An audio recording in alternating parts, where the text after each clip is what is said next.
including specifically endometrial hyperplasia, and we were talk about endometrial carcinoma as well. Okay. ဒီနေ့ကတော့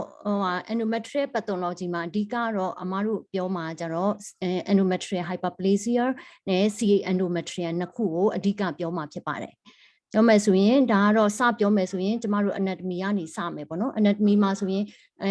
as all know အကုန်လုံးသိတဲ့အတိုင်းပဲကျမတို့ဒီမှာ uterus မှာဆိုရင် fallopian tube ဒါ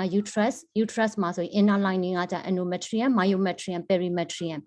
ရှိမယ်နောက်ကကြတော့ outer မှာဆိုရင်ကျမတို့ ovary fallopian tubes ovary ရှိမယ်ဒီမှာ cervix ရှိမယ်ဒါကတော့အကုန်လုံးသိပြီးသားပဲဖြစ်မယ်အဲဆိုရင် layer တွေပြောမယ်ဆိုရင် main layer ကြတော့အမတို့က endometrium နော် myometrium perimetrium endometrium ကိုပြောမယ်ဆိုရင် endometrium မှာကြ anatomically မှာအမတို့က2 layers ရှိရပေါ့နော်2 layer ကြတော့ basal layer ကိုကြတော့အမတို့က stratum basalis supporting layer ဒါကတော့တိတ်ပြီးတော့အပြောင်းလဲမရှိဘူးအောက်ခံအလွှာအနေနဲ့အလုပ်လုပ်တယ်ဒါပေမဲ့ဒီ menstruation မှာကျမတို့ကွာကြလိုက်အတစ်ပြန်ဖြစ်လိုက်ဖြစ်တာကြတော့ဘယ်ရဲ့အပိုင်းကဖြစ်လဲဆိုရင် stratum functionalis လို့ခေါ်တဲ့အပိုင်းပေါ့အဲ့အပိုင်းကကြတော့ဘယ်ချိန်မှာဖြစ်လဲဆိုရင် proliferate then degenerate during the menstrual cycle အဆုံးမှာကျမတို့ဒီ menstruation ဖြစ်ရင်ကွာကြသွားမယ်ပြီးတော့ menstrual cycle ရဲ့အစမှာကျမတို့အတစ်ပြန်လဲတည်ဆောက်တယ်ဒါကြတော့ကျမတို့ဘယ်လွှာမှာဖြစ်လဲဆိုရင် stratum functionalis မှာစပြီးဖြစ်တယ်ပေါ့နော် thickness ကကြတော့ဘယ်လောက်ကနေဘယ်လောက်သွားနိုင်လဲဆိုရင်1 to 6 millimeter in thickness variable ရှိနိုင်တယ်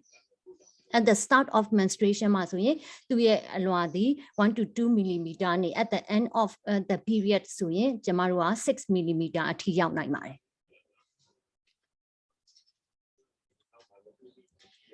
stratum functionalis ကိုမှနောက်ထပ်နှစ်ပိုင်းပြန်ခွဲသွားတယ်။ငါကြောင့်အောက်ပိုင်းကကြတော့ stratum compactum နဲ့ stratum spongiosum ဆိုပြီးတော့နှစ်ခုပြန်ခွဲတယ်ပေါ့နော်။နှစ်ခုပြန်ခွဲတဲ့ခါကျ endometrium က menstruation တစ်ခုလုံးမှာကြတော့သူက most active layer ဖြစ်တယ်။ layer ဖြစ်တယ်ကျမတို့ cyclical ovarian hormone တွေရဲ့ stimulation ကိုကျမတို့ကတုံ့ပြန်တယ်။ငါကြတော့ first part of the menstruation မှာဆိုရင် estrogen ရဲ့ hormone ကြောင့်မို့လို့estrogen hormone ရဲ့ effect ကြောင့်မို့လို့ endometrial gland တွေစပြီးတော့ proliferation ဖြစ်တယ် second half of the cycle မှာဆိုရင်ကျမတို့ progesterone ရဲ့ action နဲ့ကြောင့်မို့လို့ gland တွေက begin to dilated နောက်ပြီးတော့ကျတော့ secretion တွေထုတ်တယ်ပေါ့နော်အဲဒါကြောင့်မို့လို့ endometrium က highly specialized layer ဖြစ်တယ် menstruation နဲ့ reproductive function အတွက်အရေးကြီးတဲ့နေရာမှာကျမတို့ဆောင်ရွက်တယ်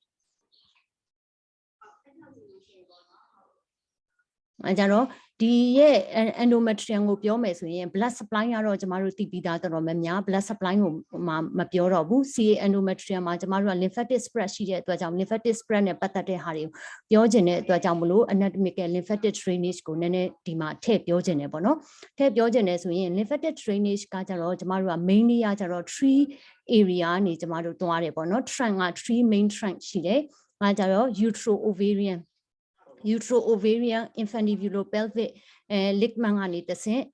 lymphatic drainage တခု main trunk သွားတယ်နောက် parametrium ကနေတဆင့်ကျမတို့ lymphatic trunk သွားတယ်နောက်ကကြ paracervical ဒီကနေပြီးတော့ဒီ၃ချောင်းကနေပြီးတော့ကျမတို့ collectively အကုန်စုပြီးတော့မှဘယ်ကိုသွားလဲဆိုရင် drain into the hypogastric ကကြတော့ကျမတို့လူတိုင်းသိထားတဲ့အတိုင်းပဲ internal iliac lymph node external iliac common iliac pre-sacral para-aortic အဲ့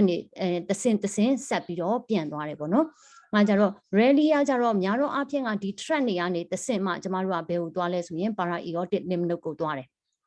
တခါလေကြရင်တော့ကျမတို့က direct metastasis para-aortic lymph node ကို direct metastasis ကတခါတရံရှာပါရှိတတ်တယ်။ဘယ်ရလဲဆိုရင် uterus ကနေပြီးတော့ဒီ para-aortic lymph node ကို infundibulopelvic ligament ကနေတဆင့်ဒီ pelvic lymph node metastasis မရှိဘဲနဲ့ para-aortic lymph node ကိုဓာတ်ရိုက် metastasis သွားတဲ့ရှာပါ case တွေလည်းကျမတို့တွေ့ရတယ်ပေါ့နော်။တွေ့ရတယ်ဆိုတော့ကျတော့ဒါမဲ့ routinely ကတော့ဘယ်ကနေပဲသွားလဲဆိုရင်ဒီ၃ချောင်းကနေပြီးတော့ pelvic lymph node ကိုသွားတယ်။ pelvic lymph node ကနေတဆင့်မှကျမတို့ကဘယ်ကိုပြန်လဲဆိုရင် para-aortic lymph node ကိုပြန်တယ်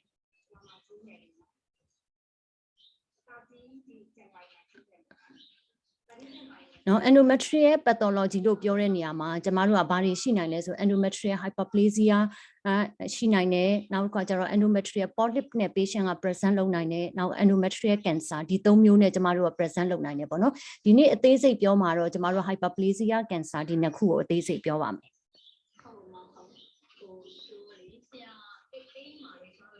အဲ့တော့ firstly ကျတော့ကျမတို့ risk factor ပေါ့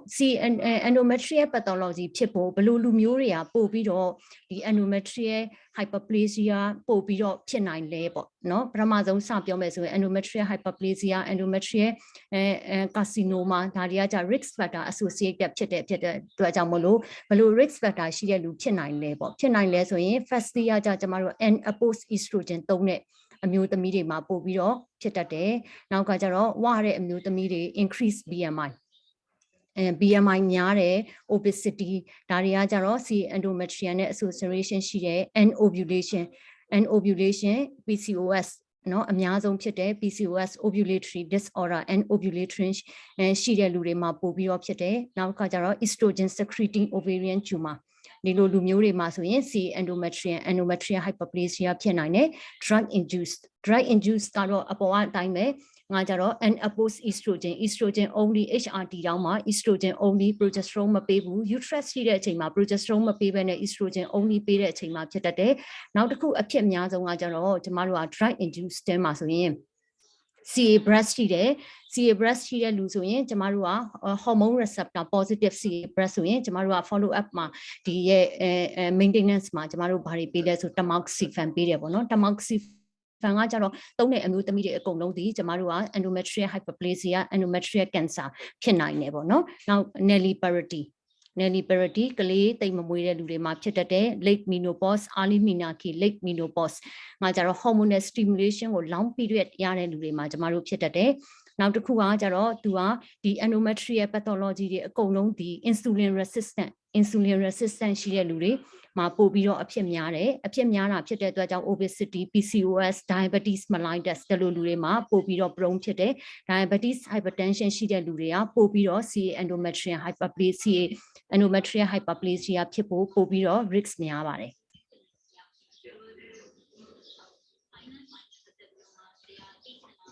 အဲ့ဒါကြောင့်မို့လို့ကျမတို့ဒီနော် HRT ယူမယ်ဆိုရင်တော့မှနော် uterus ရှိတဲ့အမျိုးသမီးနော် with uterus ရှိတဲ့အမျိုးသမီးဆိုရင်ကျမတို့ဒီ estrogen အလုံးဘယ်တော့မှမသုံးဘူး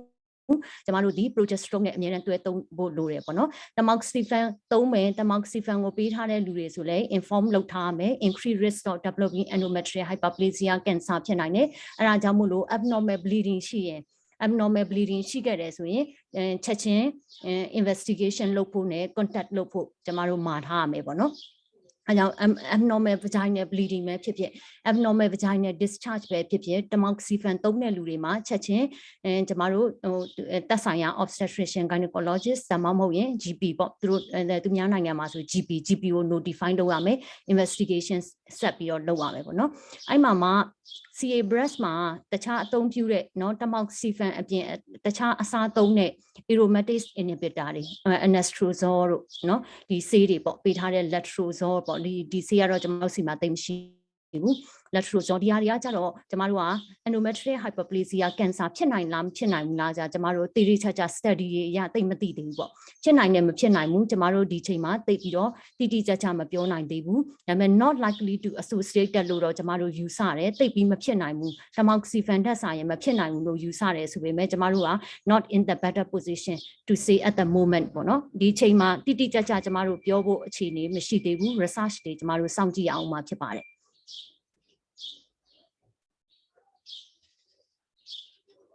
endometrial hyperplasia ကိုကျမတို့ classification တွေအမျိုးမျိုးခွဲခဲ့ကြတယ်ပေါ့နော်အမျိုးမျိုးခွဲခဲ့ကြတယ်ဆိုရင်အခုနောက်ဆုံးเนาะ revised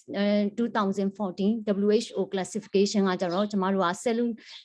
cytological atypia ရှိမရှိပေါ်မှာမူတည်ပြီးတော့ကျမတို့2မျိုးပဲခွဲတော့တယ်2မျိုးပဲခွဲတော့တယ်ဆိုတာကြတော့ hyperplasia without atypia နဲ့ငါကြ atypical hyperplasia ဆိုပြီးတော့ကျမတို့2မျိုးပဲခွဲထားတော့တယ်ဒါပေမဲ့ဒီမတိုင်ခင်မှာကျမတို့ widely used လုပ်ခဲ့တဲ့ နော် classification တစ်ခုရှိတယ်ဒီထဲကတော်တော်များများတော့ဒီအောက်က1994 WHO classification ကိုပို့ပြီးတော့ familiar ဖြစ်ကြမယ်လို့ကျွန်မယူဆတယ်နော်တော်တော်များများဒီ1994 WHO classification ကိုကျွန်မတို့နှစ်တော်တော်ကြာနော် adopt လုပ်ကြတယ်အသုံးပြုခဲ့ကြတာဖြစ်တဲ့အတွက်ဒီ classification ကကျွန်မတို့ကပို့ပြီးတော့ familiar ဖြစ်ကြတယ်ပေါ့နော်ဖြစ်ကြတယ်ဆိုရင်ဒီ classification ကကြတော့ကျွန်မတို့ကဘယ်ပေါ်မှာမူတည်ပြီးခွဲတာလဲဆိုရင် gland ရဲ့ architecture ရဲ့ complexity ပေါ်မှာမူတည်ပြီးခွဲတယ်နောက်တစ်ချက်ကကြတော့ nuclear atypia ပေါ်မူတည်ပြီးတော့ကျွန်မတို့က၄မျိုးခွဲထားတယ်ပေါ့နော်1994 classification ကကြတော့ကျွန်မတို့က simple hyperplasia complex hyperplasia now simple hyperplasia with atypia complex hyperplasia with atypia ဒီဟာကိုကျွန်မတို့ပြုခဲ့ကြတယ်နှစ်တည်းအကြာကြီးပဲတော်တော်များများသုံးခဲ့ကြတယ်လူတော်တော်များများလည်းဒါကို familiar ဖြစ်တယ်ပေါ့နော်နောက်ထပ် classification တစ်ခုကကြတော့သူတို့2003မှာနော် endometrial intraepithelial neoplasia classification ဆိုပြီးတော့ UK မှာ alternative system or nomenclature ဆိုပြီးသူတို့ propose လုပ်တယ်ပေါ့နော် propose လုပ်တဲ့ထဲမှာသူတို့ကကြတော့ benign pre-malignant malignant ဆိုပြီးသူတို့၃မျိုးခွဲတယ်ပေါ့နော်၃မျိုးခွဲတယ် benign ကကြတော့ endometrial hyperplasia pre-malignant ကကြ EIN ပေါ့ endometrial epithelial neoplasia ဆိုပြီးတော့သူတို့သုံးခဲ့ကြတယ် malignant ကကြတော့ endometrial cancer ပေါ့ဒီ၃ခုဆိုပြီးတော့သူတို့ပြောတယ်ပေါ့နော်ဒါပေမဲ့ဒီရဲ့2003ကဖွဲ့ခဲ့တဲ့ဒီ endometrial intraepithelial neoplasia classification ကတိတ်ပြီးတော့ popular မဖြစ်လိုက်ဘူး UK မှာတော့မှ not widely used in UK ဖြစ်ခဲ့တယ်ပေါ့နော်ဖြစ်ခဲ့တယ်ဆိုတော့ကြတော့ recently ကကြတော့ကျမတို့က more simpler classification ဖြစ်တဲ့နော်2014ကခွဲခဲ့တဲ့ဒီဟာကိုလက်ရှိအသုံးပြုနေတယ်ပေါ့ hyperplasia without atypia ရဲ့ atypical hyperplasia တော့အခုလက်ရှိနောက်ဆုံး2014ကနေအခုလက်ရှိလက်ခံထားပြီးတော့ထပ်ပြီးမပြောင်းလဲသေးဘူးပေါ့မပြောင်းလဲသေးဘူးဆိုတော့အကြမ်းမြင့်ပြောရမယ်ဆိုရင်ဒါကျမတို့ဒီ endometrial hyperplasia ကို atypia ရှိတဲ့ပေါ်မူတည်ပြီးတော့ without atypia နဲ့ atypical hyperplasia ဆိုပြီးတော့အကြမ်းမြင့်ဒီနှစ်ခုပဲခွဲထားတယ်ဆိုတာကိုကျမတို့သိထားပါလိမ့်မယ်ပေါ့နော်ဆရာဟိုဒီဘက်မှာကလေဒီနည်းလေးရှင်းပြရင် cash projection တွေက formula အဲဆိုရင်ညာတော့အပြင်ကတော့ endometrial hyperplasia ကြတော့ကျမတို့ဘာနဲ့ present လုပ်လဲဆိုရင် irregular menstruation irregular heavy menstruation ဒီလိုပုံစံ abnormal vaginal bleeding ဒီလိုပုံစံနဲ့ကျမတို့ present လုပ်တယ်ပေါ့နော် present လုပ်တယ် risk factor လည်းရှိတယ်ဒီလို bleeding လည်း present လုပ်တဲ့ခါကျရင်ကျမတို့က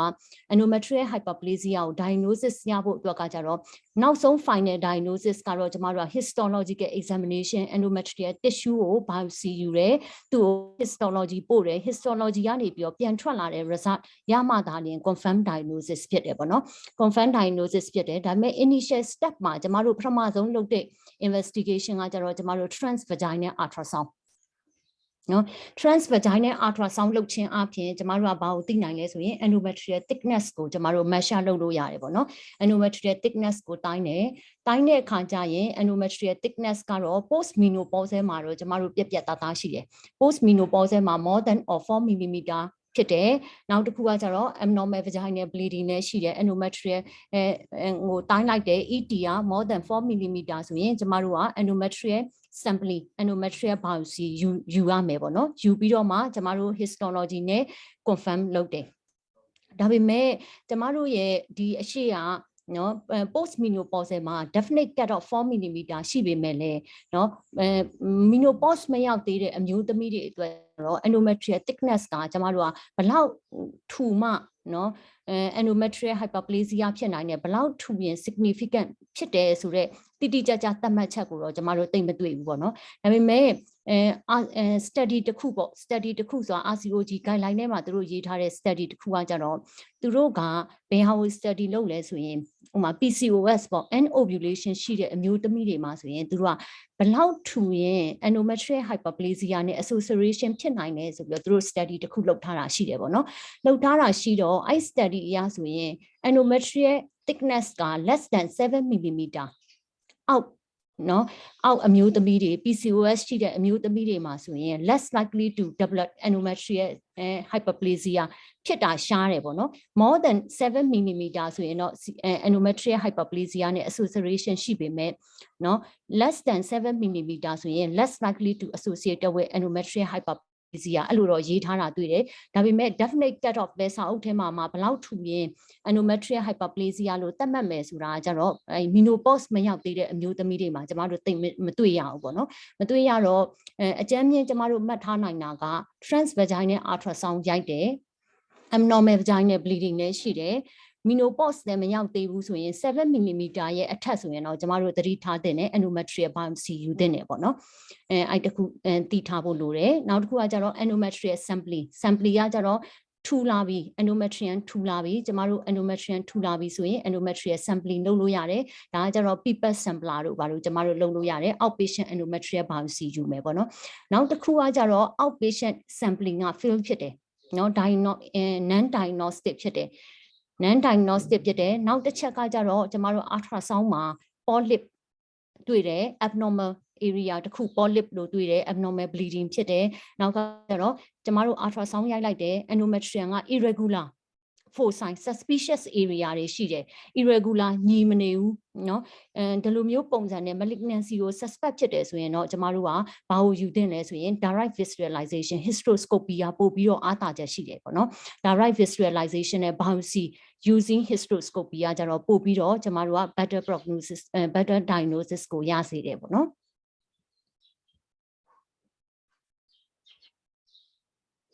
နောက်တစ်ခုကကျတော့ outpatient sampling fail ဖြစ်တယ်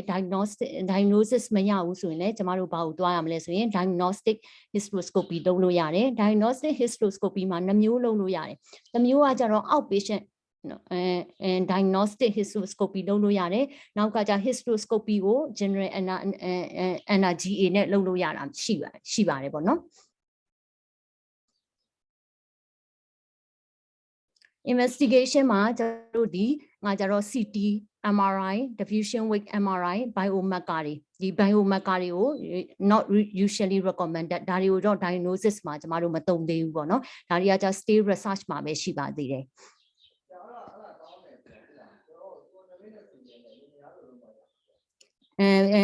ပြောတဲ့အတိုင်းပဲ transvaginal ultrasound ကညာတော့အဖြစ်ကကျမတို့က endometrial thickness ကိုတိုင်းလို့ရတယ်နောက်တစ်ခုကကျ endometrium မှာ irregularity ရှိရင်ကျမတို့သိနိုင်တယ် abnormal double layer တွေရှိနေရင်ကျမတို့သိနိုင်တယ်ပေါ့နော်ဒါလို့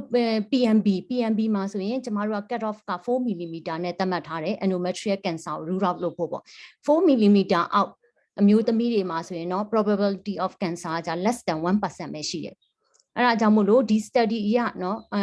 last RCT တခုအရဆိုရင် PCOS တွေကို study လုပ်တဲ့အခါကျရင် endometrial thickness 7 mm အောက်အမျိုးသမီးတွေကကျတော့ endometrial hyperplasia နဲ့ဒီ association မရှိတာကိုသူတို့တွေ့ရတယ်ပေါ့နော်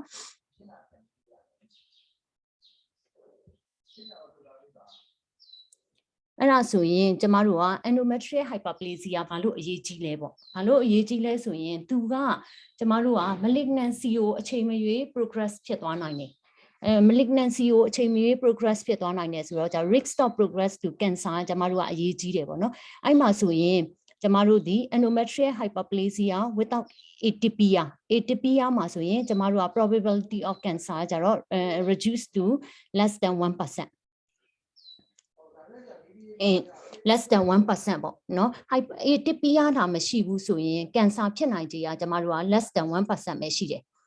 1% ပဲရှိတယ်ဒီရဲ့ atypia မရှိရင် majority ကကျတော့သူက follow up လုပ်နေရင်လည်းသူ့ဟာနဲ့သူ spontaneous regression ရနိုင်တယ်ပေါ့နော်ဒါပေမဲ့ကျမတို့ကဘာကို address လုပ်ရမလဲဆိုရင်သူ့မှာ reversible risk factor တွေရှိနေသလား reversible risk factor ဆိုဥပမာဝနေလားဝရင်တော့ကျမတို့က weight reduction လုပ်ရမယ်နော် address လုပ်ရမယ်ဆို risk factor ရှိရင် risk factor တွေကိုပြင်ရမယ်ပေါ့နော်အားကြောင့် obesity ဆိုရင် weight reduction လုပ်မယ်နော် HRT သုံးနေတာလား HRT သုံးနေတယ်ဆိုရင် oppose ဖြစ်နေတာလား combine ကိုကျမတို့ combine HRT ကိုပြန်သုံးမလားပေါ့နော်ဒါတွေကို identify လုပ်တယ်ဒါမှမဟုတ်ရင်နောက်တစ်မျိုးကကျတော့ဗာလဲဆိုရင်တိုင်းရင်းဆေးတွေထဲမှာ estrogen ပါနေတဲ့တိုင်းရင်းဆေးတွေတောက်နေသလား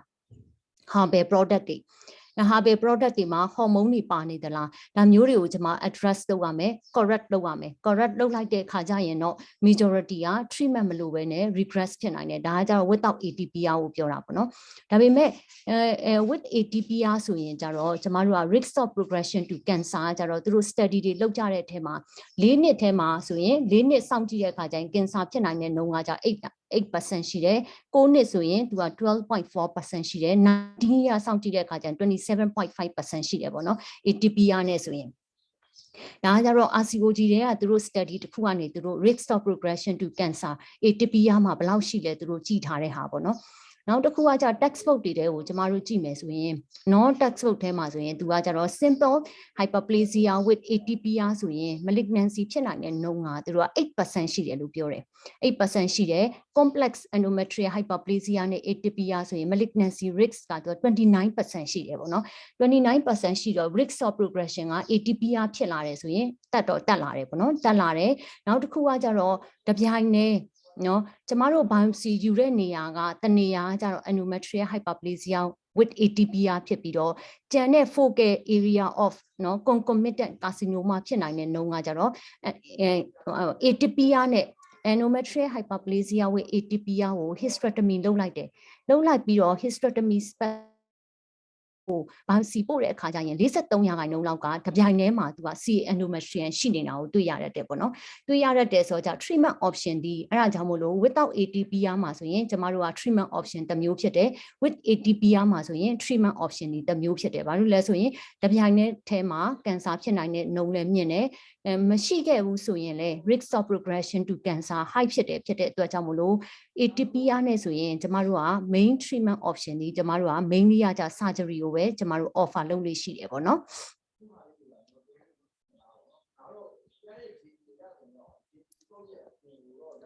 အဲ့ဒါဆိုရင်ပထမကျမတို့ဘာတွေအရင်ပြောကြမလဲဆိုရင် endometrial hyperplasia without ATPR ကိုအရင်ပြောရအောင်ပေါ့နော် management မှာပြောရအောင်ဆိုကြတော့ ATPR မရှိတဲ့ endometrial hyperplasia ဆိုရင်သူ့ဟာနဲ့သူက regress ဖြစ်နိုင်တယ် risk factor တွေဒါ correct လုပ်လိုက်တဲ့အခါကျရင်သူက regress ဖြစ်နိုင်တဲ့အတွက်ကြောင့်သူ့ရဲ့ management option ထဲမှာဘာပါလာလဲဆိုရင် conservative management ပါလာတယ် medical ပါမယ် surgery ပါလာမယ်ပေါ့နော်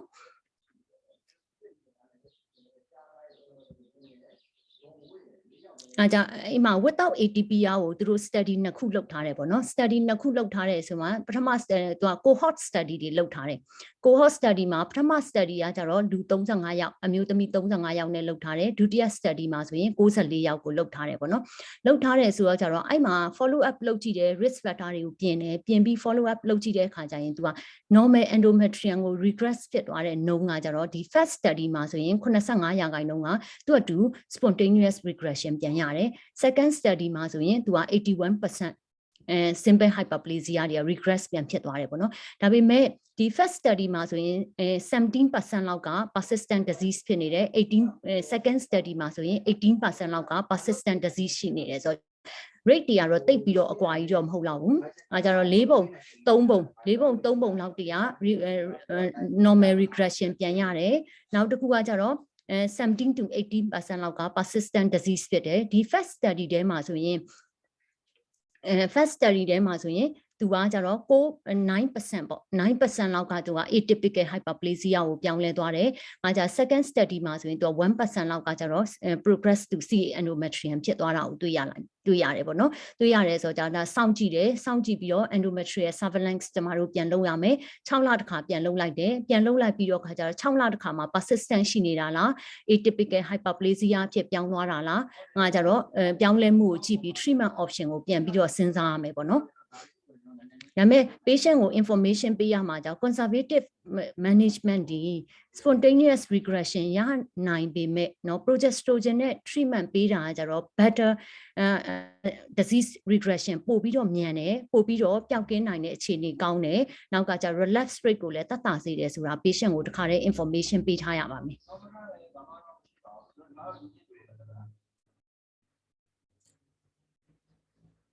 အဲ့မှာသူက conservative ပဲ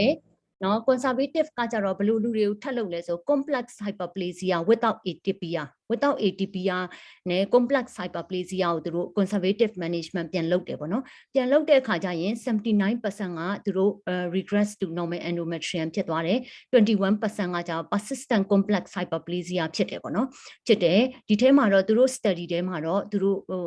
malignancy ဖြစ်သွားတဲ့ဟာကိုသူတို့ without ATPR complex hyperplasia မှာသူတို့ study မှာတော့ malignancy ဖြစ်သွားတာမတွေ့ ဘူးပေါ့နော်အဲ့ဒီမှာကြာရင်သူတို့ conservative စောင့်ကြည့်တဲ့အချိန်အတွင်းမှာဘာတွေလုပ်တင်လဲဆိုရင် risk factor တွေရှိတယ်ဆိုရင် reverse ဖြစ်အောင်ပြန်လုပ်ပေးရမယ် weight reduction နောက် alcohol တွေချမယ်နောက်ကြောင့် diabetes ဆိုလဲ glucose ကိုတေချာပြန်ထိမယ် exercise လုပ်မယ်ဒီလိုပုံစံတွေတော့လုပ်ရမယ်နောက်ကကျတော့ drug induced ဖြစ်တဲ့ tamoxifen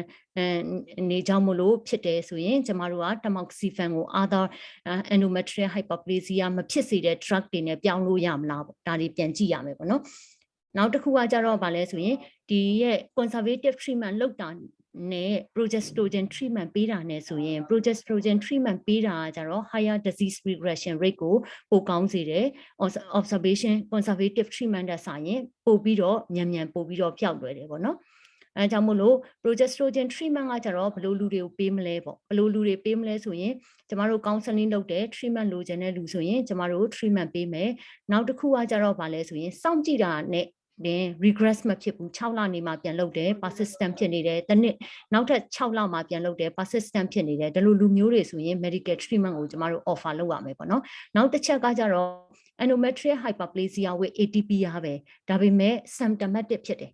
နော် symptomatic ဖြစ်တဲ့ abnormal vaginal bleeding ရှိတယ်ဒီလိုလူမျိုးဆိုရင်တော့ conservative ကပိုမကောင်းဘူးကျမတို့ medical treatment ကပိုပြီးတော့ကောင်းတယ်ပေါ့နော်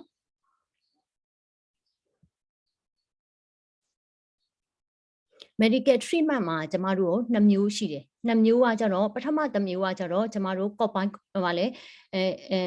LNGIUS နော် LNGIUS hormone coil ဒုတိယတစ်ခုကကြတော့ကျမတို့ဘာပါလဲဆိုရင် systemic oral progestogen treatment 2မျိုးပေါ့နော်2မျိုးထဲမှာကြတော့ကျမတို့က first line ကကြတော့ပိုပြီးကောင်းတာကြတော့ဘာလဲဆိုရင် LNGIUS ကပိုပြီးတော့ကောင်းတယ်ဘာလို့လဲဆိုရင်သူက higher disease regression rate disease regression locally လည်း affect ဖြစ်တယ်နောက်တစ်ခုကကြတော့ disease regression rate ကလည်းပိုကောင်းတယ်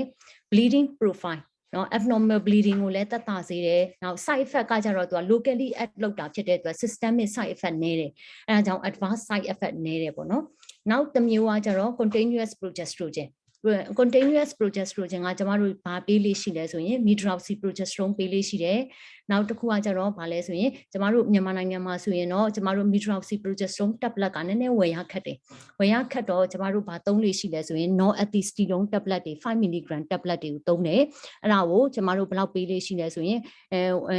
1pd 1tds body weight ပေါ်မူတည်ပြီးကျမတို့ပေးတယ်10 to 50mg per day နှုန်းနဲ့ပေးတယ်ပေါ့နော် midroxy progesterone tablet တာကျမတို့ဝယ်လို့ရမယ်ဆိုရင်ဘယ်လောက်ပေးရမလဲဆိုရင်10 to 20mg per day နှုန်းနဲ့ပေးမယ်ပေါ့နော်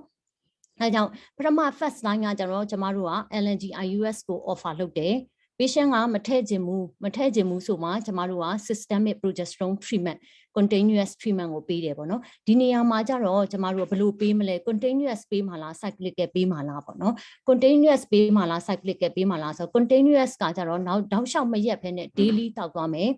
daily တောက်သွားမယ် at least ကတော့6 month အရင်ဆုံးတိုက်မယ်ပေါ့နော် daily နေ့တိုင်းရက်ဆက်မရှိဆက်တိုက်တောက်သွားမယ်ဟိုလေရာသီလည်းဖြစ်မှာမဟုတ်ဘူးအဲ့လိုတောက်သွားတဲ့နည်းလမ်းတစ်ခုရှိတယ်နောက်တစ်ခုကကြ cyclical ကကြတော့day 6 to day 26 ပေးတယ်နောက်ကကျမတို့တပတ်နာတဲ့ cyclical progesterone treatment option တစ်ခုရှိတယ်ဒါပေမဲ့ဒီ endometrial hyperplasia မှာကြတော့ကျမတို့က cyclical progestogen treatment ကိုမသုံးဘူးပေါ့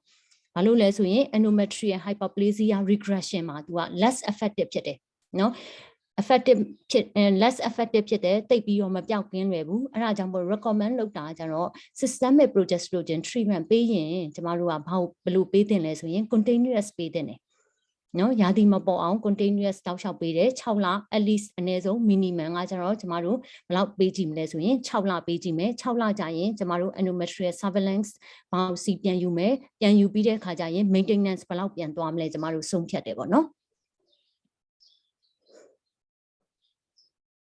အဲ့ဒါကြောင့်မို့လို့နော် oral progestogen ပဲဖြစ်ဖြစ်နော် LNGIUS ပဲဖြစ်ဖြစ်ကျမတို့ကအနည်းဆုံးကကြတော့ treatment duration က minimum ကတော့6 month patient ရဲ့ condition ပေါ်မူတည်ပြီးတော့ဆက်ပြီးတော့ continue လုပ်ချင်လဲကျမတို့လုပ်သွားမယ်ပေါ့နော်တကယ်လို့ adverse effect ကလည်း tolerable ဖြစ်တယ် LNGIUS ထည့်တယ်နော် adverse effect ကိုလည်းခံနိုင်ရရှိတယ် fertility လည်းမလိုဘူးကလေးလည်းမလိုချင်သေးဘူးဆိုရင်ကျမတို့က LNGIUS ကိုじゃ encourage to retain LNGIUS for up to 5 years 9နှစ်လောက်ထက်ထိတော့ဆက်ပြီးတော့ထားတင်တယ် ဘာလို့လဲဆိုရင်သူက bleeding ကို abnormal bleeding ကိုလည်းတက်တာစေတယ်နောက်တစ်ချက်ကကျ risk or relapse ကိုလည်းကျမတို့နည်းစေတယ်ပေါ့နော်အဲကြောင့် patient က continue လုပ်နိုင်တယ်ဆိုရင်ကျမတို့က9နှစ်ထိဆက်ထားလို့ရတယ်ဆက်ထားရင်ပိုကောင်းတယ်ပေါ့နော်treatment ပေးနေတဲ့ period အတွင်းမှာကြတော့ကျမတို့ဘယ်လို surveillance လုပ်မလဲဘယ်လိုစောင့်ကြည့်မလဲကောင်းလာသလားတိုးတက်လာသလားနော်ပို့ပြီးပဲဆိုးလာလားဒါတွေကိုသိဖို့အတွက်ကြောင့် endometrial surveillance ကိုကြတော့ကျမတို့ကဘာလဲဆိုရင် endometrial sampling ကိုဘယ်လောက်ယူနေရမလဲဆို minimum က6 monthly interval ကျမတို့ယူနေရမယ် regress ဖြစ်သွားပြီလား persistent ဖြစ်နေတာလားကောင်းသွားတာလားပိုဆိုးလာတာလားဒါတွေကိုသိဖို့အတွက်6လတစ်ခါလုပ်ရမယ်ပေါ့နော်6လတစ်ခါလုပ်ရမယ်ဒါပေမဲ့ minimum 6 month လို့ပြောမယ်ဆိုပေမဲ့ endometrial surveillance က should be individualizedလူနာရဲ့အခြေအနေပေါ်မူတည်ပြီးတော့ bleeding ပိုဆိုးလာတာပဲဖြစ်ဖြစ်လူနာအခြေအနေထူးခြားရင်ဖြစ်ဖြစ်6လအထိမဆောင်မဲနဲ့ကျမတို့3လနဲ့ပြန်ပြီး repeat လုပ်တာလည်းရှိကောင်းရှိနိုင်တယ်ပေါ့နော် individualized ဒါကြတော့ generally ပြောရင်တော့ကျမတို့က6လတစ်ခါ endometrial surveillance လုပ်မယ်ပေါ့နော်လူနာအခြေအနေပေါ်မူတည်ပြီးတော့လူနာဒီပေးနေတဲ့ကာလအတွင်းမှာ abnormal bleeding ပိုဆိုးလာတယ် response မဖြစ်ဘူးနောက်ကကျ reflex sign တွေပေါ့ reflex sign တွေဆိုတာဥပမာပိန်လာတယ်လူနာဒီ abnormal discharge ရတယ်နောက်ကကျ loss of appetite loss of weight ရလာတယ်ဒါတွေက malignancy ရဲ့ reflex sign တွေပေါ်လာတယ်ဆိုရင်တော့ကျမတို့က6လအထိမဆောင်မဲနဲ့စောပြီးတော့ repeat လုပ်တယ်အဲ့မှာလည်း histoscope ပြီးပြန်ကြည့်တာမျိုးလို့အဲ့ရင်လည်းလုပ်လို့ရတယ်ပေါ့နော် clinical condition ပေါ်မူတည်ပြီးတော့ကျမတို့ရဲ့ surveillance ကို change လုပ်မယ်ဘယ်လောက်ထိလုပ်မလဲဆိုရင် minimum 6 month လို့တော့ပြောတယ်ဒါပေမဲ့ကျမတို့ discharge မလုပ်ခင်နော် treatment ကိုရက်ပြီးတော့ discharge မလုပ်ခင်ဒီကိုကျမတို့ကဘယ်လိုလုပ်ရမလဲဆိုရင်6 month ယူတဲ့ endometrial biopsy ကနှစ်ခါ negative ဖြစ်ပြီနော် normal endometrium ကိုနှစ်ခါ negative ဖြစ်ပြီဆိုမှကျမတို့ discharge လုပ်တယ်ပေါ့နော် discharge လုပ်တယ်ဆို follow up ကိုကျမတို့ရက်တယ် treatment ကိုရက်မယ်ပေါ့နော်ဒါပေမဲ့ငါကြ BMI က35ထက်ကျော်တယ်နော်35တက်ကျော်တယ်နောက်ကကြ treatment က LNG IUS နဲ့ယူခဲ့တာမဟုတ်ဘဲနဲ့ oral progesterone နဲ့တာယူခဲ့တယ်ဆိုတဲ့လူတွေဆိုရင်ကျမတို့က negative result နှစ်ခါရပြီးတော့လည်းပဲနော် totally discharge မလုပ်လိုက်ပဲနဲ့သူတို့ကိုပြန်ခေါ်ပြီးတော့တစ်နှစ်တစ်ခါလောက်နော် symptom တွေပြန်ကြည့်တာပြန်မေးတာနောက်ကကြ ultrasound ပြန်ရိုက်တာနောက်တစ်ခုကကျတော့ endometrial sampling ကို annually တစ်နှစ်တစ်ခါပြန်လုပ်တာမျိုးလုပ်သင့်ပါတယ်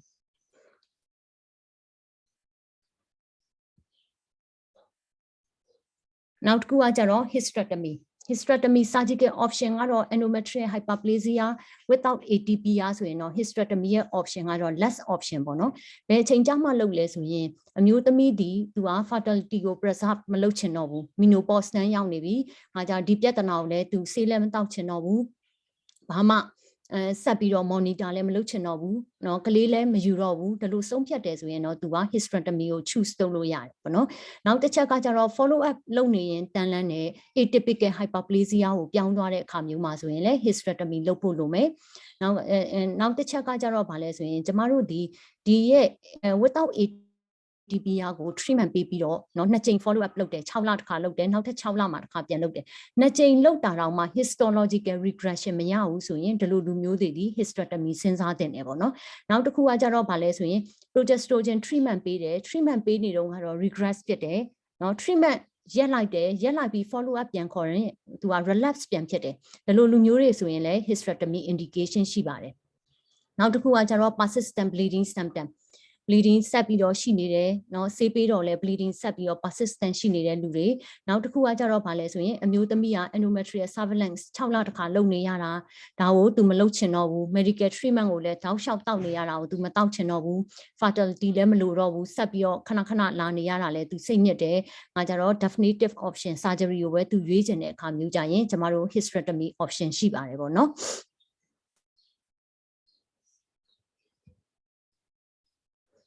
နော် hysterectomy လုပ်တဲ့အခါကျရင်ကျမတို့ထည့်စဉ်းစားရမှာကြတော့BSO လုပ်မှာလားမလုပ်ဘူးလားနော် ovary တွေတခါတည်း hysterectomy လုပ်ရင်းနဲ့ ovary ပါထုတ်မှာလားမထုတ်ဘူးလားပေါ့နော်အဲ့တစ်ချက်ကိုကျမတို့စဉ်းစားတဲ့အခါကျရင်ဒီ post menopausal woman ဆိုရင် hysterectomy လုပ်ပြီးရင် ovary ကိုခြံထားခဲ့ခြင်းအပြင်ဒီ ovary ဒီ not function not functioning ပေါ့နော်အလုံးမလုံးတဲ့ ovary ကိုထားခဲ့တာအနောက်တစ်ချိန်မှာ ovarian cancer ထပ်ပြီးတော့ဖြစ်နိုင်သေးတယ်ဆိုရင်ကျမတို့ကအဲ့ရဲ့ hysterectomy လုပ်ရင်းနဲ့ offer လုပ်တာကြတော့ BSO တခါတည်းလုပ်တယ် total hysterectomy နဲ့ BSO bilateral saphenous oophorectomy တခါတည်းလုပ်လိုက်တာပိုကောင်းတယ်ပေါ့နော်ငါကြတော့ premenopausal woman premenopausal ကတော့ကျမတို့ကတော့ငါကြတော့ BSO လုပ်မလားဆိုတော့သူ့ရဲ့ age ကဘယ်လောက်ငယ်လဲဆိုတာကြည့်တယ်ပေါ့နော်age ကဘယ်လောက်ငယ်လဲဆိုတာကြည့်တယ်45နှစ်နောက်ပိုင်းကတော့ကျမတို့ကတော့ဗာလဲoffer လုပ်တယ်ပေါ့နော်မကြခင်မှာလဲသူဒီကျမတို့ရဲ့ normal menopausal age ကကြတော့45နေ51เนาะ51 အဲ့ကြားထဲမှာကျမတို့က natural menopause ဖြစ်တယ်ပေါ့နော်ဒါပေမဲ့အဖြစ်အများဆုံးအသက်အရွယ်က52နှစ်ဆိုပေမဲ့45နောက်ပိုင်းမှာ fertility ကလည်း decline ဖြစ်သွားပြီကလေးရဖို့ကလည်းတော်လေးခတ်သွားပြီမကြခင်တစ်နှစ်နှစ်အတွင်းမှာလည်းကျမတို့က3-4နှစ်အတွင်းမှာလည်း menopause ဖြစ်မယ်ဆိုရင်ကျမတို့က BSO တခါတည်း counseling လုပ်တယ်ပေါ့နော် counseling လုပ်တယ်ဒါမှမဟုတ်အသက်အားငယ်သေးတယ်ဆိုရင်ကြတော့လေငါကြတော့ ovary ကိုခြံထားခြင်းနဲ့နော် ovary ခြံထားခြင်းတဲ့လူတွေရှိတယ်ကျမတို့မြန်မာပြည်မှာတိတ်မသိတာပဲနိုင်ငံခြားမှာကျတော့ ovarian conserve လုပ်ခြင်းနဲ့ဒီလိုမျိုးတွေရှိတယ်ဆိုရင်တော့ individualize ပဲ ovary ခြံခဲ့မယ်ဆိုရင်တော့ဘာလုပ်တင်လဲဆိုရင်ကျမတို့ဒီကျုပ်ကိုထုတ်တင်တယ်နော်ovary ခြံခဲ့တယ်ဆိုရင်တော့premenopausal woman မှာအမျိုးသမီးကသူဒီအသက်ငယ်တဲ့ ovary ကိုခြံခဲ့မယ်လို့ decide လုပ်တယ်ဆိုရင်တော့ကျမတို့ TAH နဲ့အတူဘာလုပ်တင်လဲငါကြတော့ bilateral saphenectomy ကျုပ်နှစ်ဖက်စလုံးမှာထုတ်ဖို့စဉ်းစားတင်တယ်ဘာလို့လဲဆိုရင်အဲ့လိုထုတ်ခြင်းအပြင် risk of future ovarian malignancy ကိုပို့ပြီးတော့နည်းစေတယ်ပေါ့နော်ထုတ်မယ်ဆိုရင်open surgery เนาะ laparoscopic surgery နှစ်ခုဆိုရင် laparoscopic surgery ကပို့ပြီးတော့ preferable ဖြစ်တယ်ဘာလို့လဲဆိုရင်အကုန်လုံးသိတဲ့အတိုင်းပဲ laparoscopy keyhole surgery က shorter hospital stay ဆေးရုံတက်ရတဲ့ရက်တူတယ် operative pain တက်တာတယ် recovery မြန်တယ်ဆိုတဲ့အတွက်ကြောင့်မို့လို့ facility တာရှိတယ်ဆိုရင်ကြတော့ကျမတို့ဒီ laparoscopic approach ကပို့ပြီး preferable ဖြစ်ပါတယ်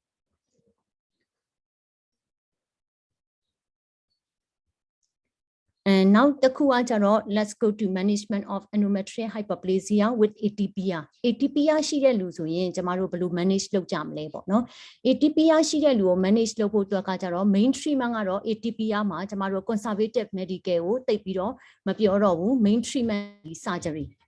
ဘာလို့လဲဆိုရင် high risk of progression to malignancy နောက်ကကြတော့ risk of concomitant malignancy ရှိတဲ့အတွက်ကြောင့်မလို့သူရဲ့ main treatment ဒီ surgery ပဲသွားတယ်ပေါ့နော်။အဲကြတော့ဒီမှာဆိုရင်ကျမတို့ total hysterectomy offer လုပ်တယ် risk of underlying malignancy progression to cancer လုပ်မယ်ဆိုရင် laparoscopy approach ကိုပို့ပြီး preferable ဖြစ်တယ်။ now with or without BSO အဲ့ဒါကြတော့အသက်ပေါ်မူတည်တယ်။အသက်ကကြတော့ခဏနေငါပြောထားတဲ့အတိုင်းပဲ ATPR နဲ့ hysterectomy လုပ်တယ်ဆိုရင်လည်းကျမတို့ post menopausal ဆိုရင်တခါတည်း BSO တခါတည်းတန်းလုပ်မယ် pre menopausal ဆိုရင်လည်း patient ကို counseling လုပ်တယ် patient counseling လုပ်ရင်နော် ovary ခြံခဲ့ခြင်းနဲ့ဆိုရင်နောက်မှကျမတို့ဒီဘာလုပ်ရမလဲဆိုရင်ကျုပ်နှစ်ဖက်ပါအပါထုတ်ရမယ်အဲ့ဒါတော့အရှိရ hysterectomy နဲ့အတူတူပဲနောက်တစ်ခုကကြတော့ဒီမှာဆိုရင် intraoperative frozen section လုပ်မှလားမလုပ်ဘူးလားဆိုရင်သူက no benefit ပေါ့နော်နောက်တစ်ခုကကြတော့ endometrial hyperplasia with ATPR တစ်ခုတည်းရှိုံနဲ့ကင်မဟုတ်တဲ့အတွက်ကြောင့်မလို့ routine limb adenectomy ကျမတို့လုပ်လို့မရှိပါဘူး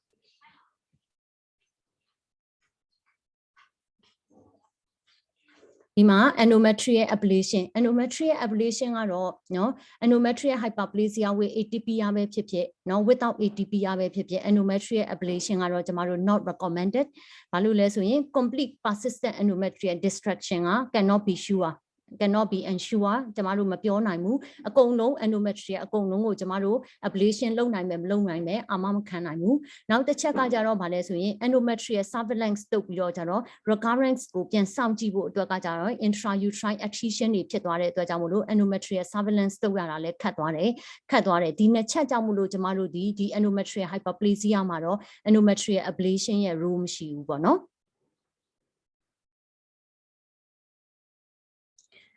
endometrial hyperplasia with ATPR မှာ main treatment option ကကြတော့ကျမတို့ကဘာလဲဆိုရင် surgery ပေါ့ surgery ဒါပေမဲ့ surgery ကိုcounseling လုပ်ပေမဲ့လည်းအမျိုးသမီးဒီသူ့ရဲ့နော်တိမ်ထုတ်ချင်မှုဆိုရင်ကျမတို့ကဘာကို counseling လုပ်ရမလဲဆိုရင် risk of underlying malignancy ရှိနိုင်တယ် နောက်ပြီးစောင့်ကြည့်နေရင်လည်းကျမတို့ဒီအချိန်မရွေးကန်ဆာလည်းဖြစ်သွားနိုင်တယ်ပေါ့ဖြစ်သွားနိုင်တယ်ဆိုတော့ခါကျတော့ patient ရဲ့နော်ဒီရဲ့ဆန္ဒကိုသဘောမတူခင်မှာကျမတို့ဘာလုပ်တင်လဲဆိုရင် pre treatment investigation တွေတေချာလုပ်ရမယ်ပေါ့နော် endometrial cancer ရှိနေမှာဆိုတဲ့အတွက်ကြောင့်မလို့ hysteroscopy တေချာကြည့်မယ်ငါကြတော့ direct visualization ကြည့်မယ် abnormal area တွေကိုတေးတေးချာချာ biopsy ယူမယ်နောက်ကကြတော့ co-existing ovarian cancer ကို exclude လုပ်မယ်ဒါတွေအကုန်လုံးမရှိဘူးဆိုတဲ့အချိန်ကြတော့မှကျမတို့ဒီ patient ကို agree လုပ်တယ်ပေါ့နော်အဲ့ဒါဆိုရင်ကျမတို့က histology ကိုတေချာပြန်ကြည့်တယ် imaging ပြန်လုပ်တယ် tumor marker CA125 လိုဟာမျိုးဒါမျိုးတွေကျမတို့ပြန်လုပ်တယ် result တွေကို review လုပ်တယ် MDT meeting ပြန်ထိုင်ရမယ်တယောက်တည်းနဲ့ဆုံးဖြတ်တာမဟုတ်ဘူး team of doctor အကုန်လုံးစုပြီးတော့ MDT meeting ထိုင်တယ်ထိုင်ပြီးတဲ့အခါကျမှ patient ရဲ့MDT result အရာကို patient ရဲ့ဆန္ဒကို agree လုပ်တယ်ပေါ့နော် agree လုပ်တယ်ဆိုလည်းဒီ MDT meeting မှာဆိုရင်ဘယ် treatment ကိုပေးမယ်ငါကြတော့ plan of follow up ကိုဘယ်လိုခေါ်မယ်ဒီရဲ့ decision တွေပါအကုန်ပါရမယ်ပေါ့နော် MDT decision တွေအကုန်ပါရမယ်ငါကြတော့တကယ်လို့ဒီအမျိုးသမီးကမထုတ်ချင်ဘူးဆိုရင် treatment ကကြတော့ first line treatment က LNG IUS ပဲ progesterone treatment ပဲ recommend လုပ်တယ်ငါကြ second best ပေါ့ second best ကကြတော့ LNG ကို decline လုပ်ပြီးဆိုမှကျမတို့က oral progesterone ကို second best alternative တွေနဲ့ငါကြတော့ offer လုပ်တယ်ပေါ့နော်ပေးမယ်ပေါ့နော်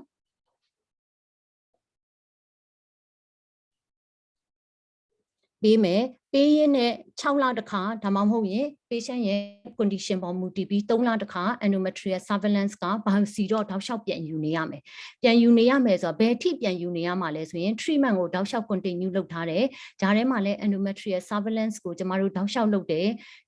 လူနာဒီ fertility ကိုမလိုတော့ဘူးဆိုတာနဲ့ကျမတို့ hysterectomy ကိုပြန်ပြီးတော့ထပ်ပြီးတော့ offer လုပ်မယ်ပေါ့ offer လုပ်မယ်ဆိုရင်ဒီ endometrial hyperplasia နဲ့ atypia မှာ surgery မလုပ်တဲ့လူတွေဆိုရင် endometrial surveillance က every 3 months ဘယ်ချိန်ထိလုပ်လဲဆိုရင် until 2 conservative negative biopsy are obtained နော်negative biopsy နှစ်ခါရတဲ့အထိကို every 3 months လုပ်သွားမယ်လုပ်သွားပြီးတော့ဒီ endometrial surveillance မှာသူကနှစ်ခါ negative ရသွားပြီနှစ်ခါ negative 3လတစ်ခါလုပ်နေရင်လည်းနှစ်ခါ negative ရပြီဆိုရင်ကျမတို့ကဘယ်လောက်တစ်ခါလုပ်မလဲဆိုရင်6လတစ်ခါဒါမှမဟုတ်ရင်တစ်နှစ်တစ်ခါhysterectomy လုပ်တဲ့အထိကို6လကြာတစ်နှစ်ချာတစ်ခါကျမတို့ endometrial surveillance biopsy ပြန်ယူနေရမယ် ultrasound ပြန်ရိုက်နေရမယ်ပေါ့နော်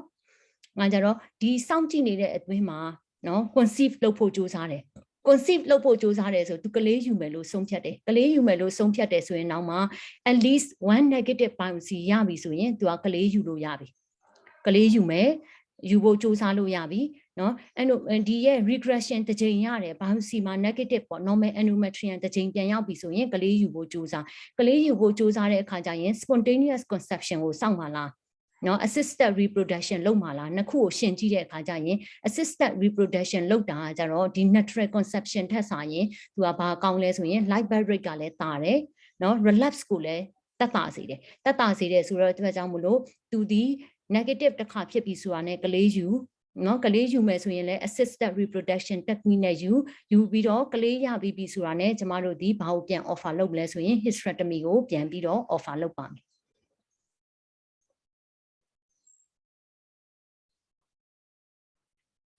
ရကြလားမသိဘူးเนาะမြန်နေရင်လေဟိုမြန်နေတယ်လိုက်လို့မမီဘူးဆိုရင်တော့အမကို message box ကနေပြောလို့ရတယ်เนาะနောက်တစ်ခု endometrial hyperplasia နဲ့ပတ်သက်ပြီးတော့ကျမတို့ရဲ့ management option တွေကကြတော့without atypia ကြရင် management option တစ်မျိုး atypia ဆိုရင် option တစ်မျိုးငါကြ atypia မှာ surgery ကိုလက်မခံဘဲနဲ့เนาะ fertility ကို retain လုပ်တယ်ကလေးလိုချင်တဲ့လူဆိုတစ်မျိုးပေါ့เนาะငါကြတော့ endometrial hyperplasia နဲ့ treatment option တွေကတော့ဒီလောက်ပါပဲနောက်တစ်ခုကျမတို့ topic တစ်ခုသွားမယ်ဆိုရင် endometrial cancer เนาะ CA endometrium ကိုကျမတို့ဆက်သွားခြင်းနဲ့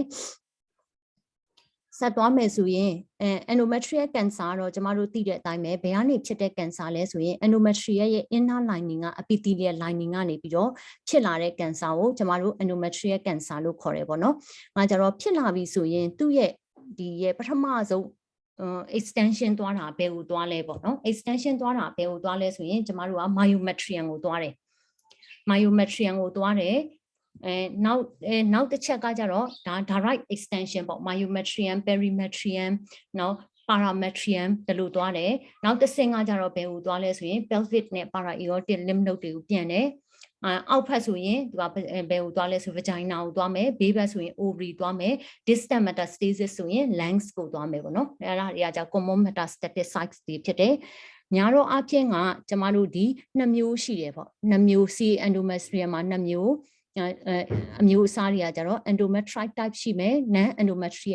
endometrite type ဆိုပြီးတော့ကြတော့2မျိုးအကြမ်းပြင်းကျမတို့ခွဲထားပါတယ်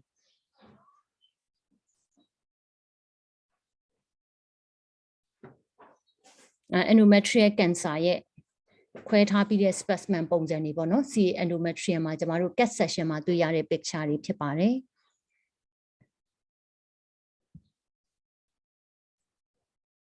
types တွေကိုအကြမ်းပြင်းဘယ်လိုခွဲမလဲပေါ့နော် type တွေကိုအကြမ်းပြင်းကကြတော့2မျိုးခွဲထားတယ်အကြမ်းပြင်းက histological type တွေမှာအကြမ်းပြင်းနှစ်ခုကကြ endometrite နဲ့ non endometrite ဆိုပြီးတော့2မျိုးရှိတယ်ပေါ့နော် endometrite type ကိုကြတော့ကျမတို့က type 1 endometrial cancer လို့ခေါ်တယ် non endometrite type တွေကိုကြတော့ type 2 endometrial cancer လို့ခေါ်တယ်ပေါ့နော် endometrite cancer တွေကကြတော့နော် type 1တွေကကြတော့များတော့အဖြစ် hormone dependent ဖြစ်တယ် hormone dependent ဖြစ်တော့အရှိရကျမတို့ပြောခဲ့တဲ့ risk factor တွေပေါ့ risk factor ဆိုတာ andropause estrogen တို့ obesity တို့ကြတော့ obesity ဒီရဲ့ risk factor ရှိတဲ့ဟာတွေเนาะ obesity နောက်ကကြတော့ insulin resistant ဖြစ်တဲ့ DM တို့ PCOS တို့ဒါတွေနဲ့သူက association ရှိတယ်ရှိပြီးတဲ့အခါကျရင်ဖြစ်လာခဲ့တယ်ဆိုလေဒီ endometrite type ကကြ more favorable prognosis ကောင်းတယ်လူနာဒီ early stage နဲ့ကျမတို့ present လုပ်တယ်ပေါ့ non endometrite type တွေကကြတော့များတော့အပြင် risk factor မရှိတဲ့လူတွေမှာလည်းပိုပြီးဖြစ်တတ်တယ်เนาะပိန်ပါပါနဲ့နော်ပိန်ပါနဲ့ C endometrium ဖြစ်တယ်နော်ကျမတို့တသက်လုံးအတန်းငယ်ကနေပြီးတော့တင်ခဲ့တာ C endometrium ဆိုရင်ကျမတို့မျက်စိထဲမှာခက်ဝဝနော်ခက်ဝဝအပေါ်ပိုင်းကြီးဖင်လေးရှူရှူ triangle shape ရှိတဲ့ body မျိုးပေါ့နော် body မျိုးတွေမှာပို့ဖြစ်တယ်နောက်ကကြ PCOS ရှိတဲ့လူတွေမှာပို့ဖြစ်တယ်ဒါပေမဲ့အသက်ကြီးလာတဲ့အခါကျတော့ကျမတို့ PG ဘဝနော်ကျမတို့အလုပ်လုပ်တဲ့ပတ်ဝန်းကျင်မှာဆိုရင်ပိန်တေးသေးလေးတွေလည်း CA endometrium နဲ့ present လုပ်တဲ့ဟာတွေ aggressive ဖြစ်တဲ့ဟာတွေလည်းကျမတို့တွေ့လာရတယ်ပေါ့နော်တွေ့လာရတော့ဒီရဲ့ဟာတွေကကြတော့ကျမတို့ကများတော့အဖြစ်က type 2C type 2တွေပေါ့ type 2တွေပို့ပြီးတော့လည်းပိန်ပါနဲ့ဖြစ်တဲ့ risk factor မရှိဘဲနဲ့ဖြစ်တဲ့ type 2 endometrial cancer တွေကကြတော့ပို့ပြီးတော့ aggressive ဖြစ်တယ်နော် aggressive ဖြစ်တယ်သူ့ရဲ့ histological type တွေကဘယ်လိုနဲ့လာတယ်လဲဆိုရင် serous carcinoma UPSC လို့တခါလေကျန်ရေးတာတွေ့ရမယ် uterine papillary serous carcinoma ဒါတွေကကြ aggressive high risk type တွေပေါ့နော် clear cells carcinoma ဒါတွေကကြ high risk endometrial cancer တွေနောက်က carcinosarcoma ကကျမတို့က mixed cancer လို့ခေါ်တယ် mixed cancer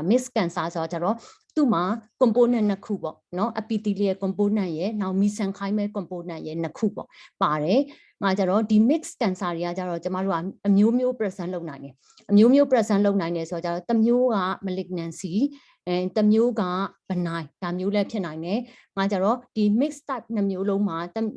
နှစ်ခုစလုံး malignancy ဖြစ်တာမျိုးလည်းရှိတယ်ပေါ့နော်ဒီနေရာမှာဆိုရင်ဒီမှာရေးထားတဲ့ carcinosarcoma or carcinosac လို့ခေါ်တယ်ကျမတို့ကတော့ဒီ carcinosarcoma တွေကကြတော့ဒီပါတဲ့ component နှစ်ခုလုံးက malignant feature ရှိတယ်ပေါ့နော်ငါကြတော့ဒီ carcino ကကြ epithelial component ကလည်း malignancy ဖြစ်နေတယ်ဒီဘက်က sarcoma mesenchymal component ကလည်း malignancy ဖြစ်တယ်ဒါ mixed type of tumor တွေကလည်း high risk cancer တွေဖြစ်တယ်ပေါ့နော်များတော့အဖြစ်ကဒီ type 2 cancer တွေကကြတော့เนาะ high risk or early distance spread present လုပ်ခရင်ကိုသူက distance spread ရှိပြီးသားနဲ့လာတယ် presentation ပြတဲ့အခါကျရင်လည်း advanced stage နဲ့ကျမတို့စီလာရတယ်ပေါ့နော်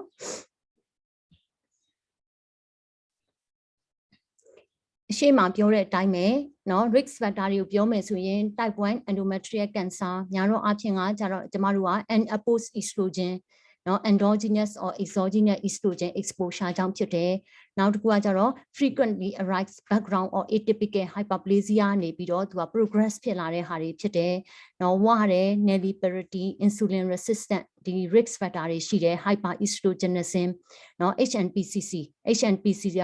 hereditary non-polyposis colon cancer syndrome genetic condition တွေနဲ့လည်း association ရှိတယ်ပေါ့နော်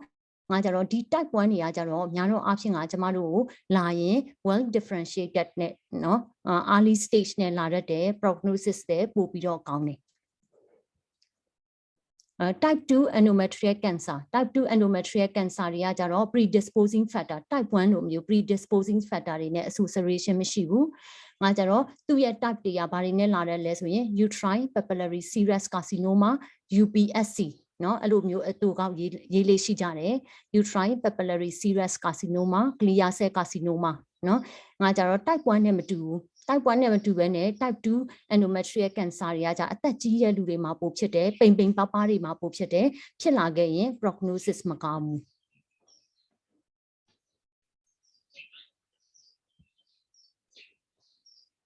clinical features ကကြတော့ C endometrium ရဲ့ presenting clinical features ကကြတော့များတော့အပြင်ကျမတို့ PMB နဲ့လာတယ် postmenopausal bleeding เนาะ postmenopausal vaginal discharge watery vaginal discharge တလူမျိုးပုံစံနဲ့လာတတ်တယ်နောက်ကကြတော့ abnormal vaginal bleeding အဲကြတော့ abnormal vaginal bleeding မှာသူက postmenopausal bleeding နဲ့ပါတယ် premenopause ဆိုလည်း irregular menstruation တွေနဲ့ present လုပ်တယ်နောက်ကကြတော့ uterine enlargement เนาะ uterine enlargement တအိမ်ကကြီးလာတယ်အထက်ထဲမှာသူက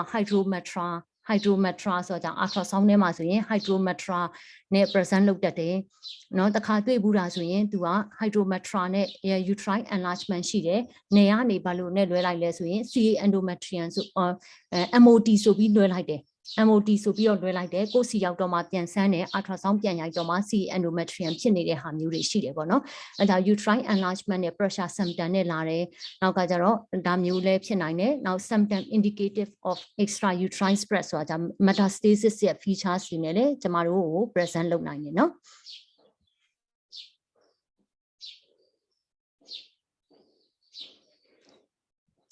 တခါတလေကြတော့လေကျမတို့ကဘာနဲ့သိလဲဆိုရင် cervical smear ဆွဲလိုက်တဲ့ခါကျရင် cervical smear ထဲမှာじゃ atypical granular cells တွေတွေ့တယ်ပေါ့ granular component တွေပါတယ်ဆိုမှ investigation လုပ်ရင်းနဲ့မှာ C endometrium ကိုတွေ့တဲ့ condition တွေလည်းရှိတတ်တယ်နော်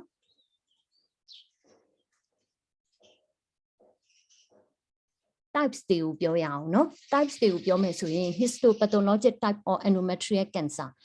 histopathologic type တွေကကြတော့ endometrite type endometrite မှာကြတော့ကျမတို့2မျိုးရှိတယ်ပေါ့နော်2မျိုးကဘယ်လိုပုံစံနဲ့လာနိုင်လဲဆိုရင် endometrite carcinoma မှာ adenocarcinoma ဒါအတွေ့ရအများဆုံးပဲ adenocarcinoma with variant နော် adenocarcinoma with variant ဆိုတာကြတော့ adenocarcinoma with squamous differentiation ဒီလိုပုံစံနဲ့ biopsy ထွက်လာရင်တွေ့တာမျိုးဖြစ်နိုင်တယ်ငါကြတော့ secretory variant နော် villogranular variant ciliated cell variant ဒီလိုပုံစံမျိုးနဲ့တွေ့ရတတ်တယ်ဒါပေမဲ့ endometrite က adenocarcinoma ပဲဖြစ်ဖြစ် adenocarcinoma with squamous differentiation လို့ပဲထွက်เนาะဒါတွေကကြတော့ prognosis ကောင်းတယ် endometrite type of carcinoma ထဲမှာပဲပါတယ် type 1 ထဲမှာပဲပါတယ်အဲ့လိုမဟုတ်ဘူးเนาะအောက်ကနေ mucinous adenocarcinoma serous adenocarcinoma clear cell adenocarcinoma ဒါတွေကကြတော့အောက်ကဒီ3ခုကကြတော့ကျမတို့ကဘယ်ထဲမှာပါလဲဆိုရင် type 2 endometrial cancer ထဲမှာပါတယ်ပေါ့နော် aggressive ဖြစ်တဲ့ cancer ထဲမှာပါတယ်ဒီ endometrite ထဲမှာတော့2မျိုးနဲ့နော် biopsy မှာ2မျိုးပုံစံမျိုးထွက်လာနိုင်တယ် adenocarcinoma ရိုးနဲ့ထွက်တာရှိနိုင်တယ် adenocarcinoma with squamous differentiation တို့ secretory differentiation တို့secretory variant တို့ဒီလိုပုံစံမျိုးနဲ့ထွက်တာရှိနိုင်တယ်ပေါ့နော်type 2 ထဲမှာမှကျမတို့ဘာတွေပါလဲဆိုရင် undifferentiated carcinoma ဒါ high risk type တွေနောက် neuroendocrine tumor ဒါတွေကလည်း very aggressive tumor တွေဖြစ်တယ်နောက်ကကျ mixed carcinoma နော် mixed carcinoma ဆိုတာ carcinoma composed of more than one type ခဏနေကကျမတို့ပြောသလိုပဲနော်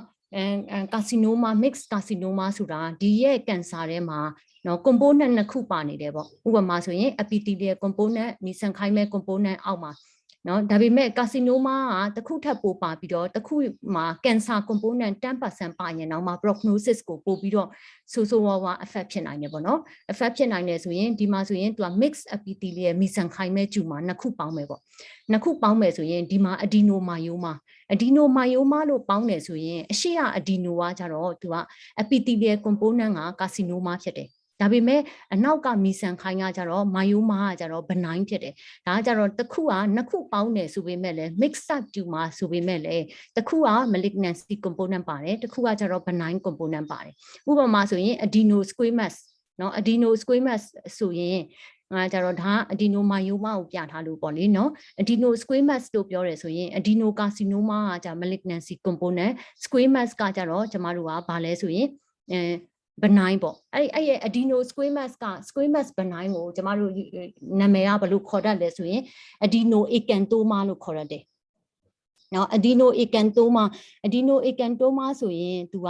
အရှိရဒီရဲ့ epithelial component ကကြတော့ကျမတို့က carcinoma အနောက်က acanthoma squamous component က benign ပေါ့နော်ဒါမှမဟုတ်ရင်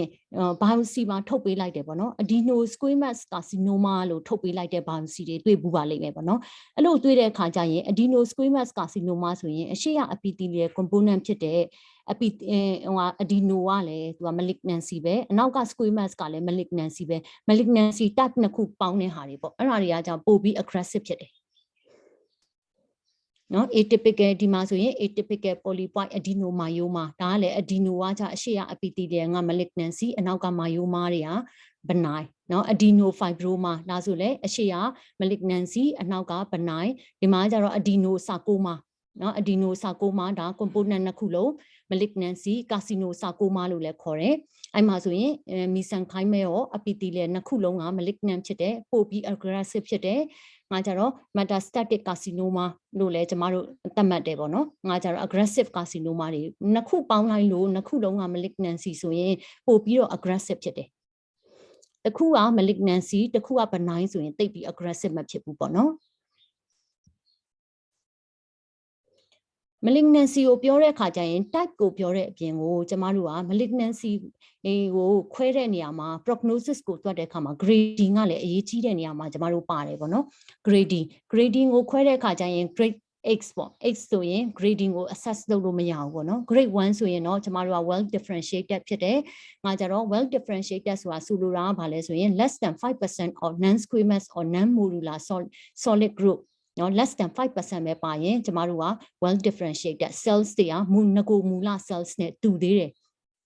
နောက်ကြ grade 2ဆိုရင် moderately differentiated အဲ့ဒီမှာ moderately differentiated ဆိုရင်6 to 50% ကဘာပါလဲဆိုရင် non squamous non modular solid group pattern တွေ့တယ်ဆိုရင်သူက grade 2လို့ပေးတယ် moderately differentiated grade 3ဆိုရင် poorly or undifferentiated လို့သုံးလို့ရှိတယ်အဲ့ဒီမှာဆိုရင် more than 50% or non squamous or non modular solid group pattern ပါတာကိုတွေ့ရလိမ့်မယ်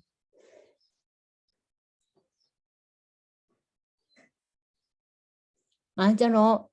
malignancy တခုကိုပြောရဲဆိုရင်ကျမတို့ကဘာလဲဆိုရင် staging ပေါ့နော် staging ကကြ important prognostic factor တခုအနေနဲ့ကျမတို့ပါတယ် staging ကိုပြောမယ်ဆိုဒီ staging ကိုဘယ်ကယူထားလဲဆိုရင်အခု FIGO staging 2021 update ထွက်တယ်2021 update ဆိုတာအခုပြီးခဲ့တဲ့ December မှာထွက်ထားတဲ့ update ပေါ့နော် update ထဲမှာဆိုရင် FIGO staging ကကျမကြည့်ရတော့ဒီ2009နဲ့အများကြီးကွာလာတော့ထူးထူးခြားခြားကွာခြားတာတော့မတွေ့ဘူး CA ဘာလွယ်လို့လေဒါကတော့တိတ်မကွာဘူး stage 1က tumor confined to corpus uterus เนาะ confined to uterus ပေါ့နော် 1A ဆိုရင် no or less than half myometrial invasion 1B ဆိုရင် invasion က equal to and more than half of the myometrium ငါကြ equal to ပါတယ်เนาะ equal to more than half of the myometrium ဆိုရင်ကျမတို့ 1B ပေါ့2ဆိုရင် tumor cervical stroma ကို invade ဖြစ်တယ် cervix ကိုရောက်ပြီးဒါပေမဲ့ does not extend beyond the uterus ရဲ့အပြင်ကိုမရောက်ဘူး3ဆိုရင်ကျမတို့ကဘာလဲဆိုရင် local and regional spread ရပြီ local and regional spread ကကြ 3A ဆိုရင်ကျမတို့က serosa adnexa နော်ကျမတို့တော့ဒီလိုမှတ်ထားတယ် serosa adnexa ဆိုရင် 3A vagina parametrium ဆိုရင် 3B နော် vagina parametrium ဆိုရင် 3B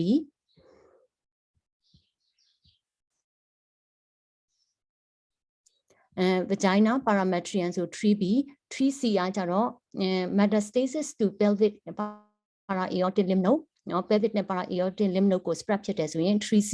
အဲ့ဒီမှာ 3C1 ကကြတော့ positive pelvic node 3C2 ကကြတော့ positive para-aortic node with or without positive pelvic lymph node နော် pelvic lymph node positive မဖြစ်ဘဲနဲ့ para-aortic lymph node ကိုရောက်တယ်ဆိုရင်လည်း 3C2 ပဲသတ်မှတ်တယ်ပေါ့နော်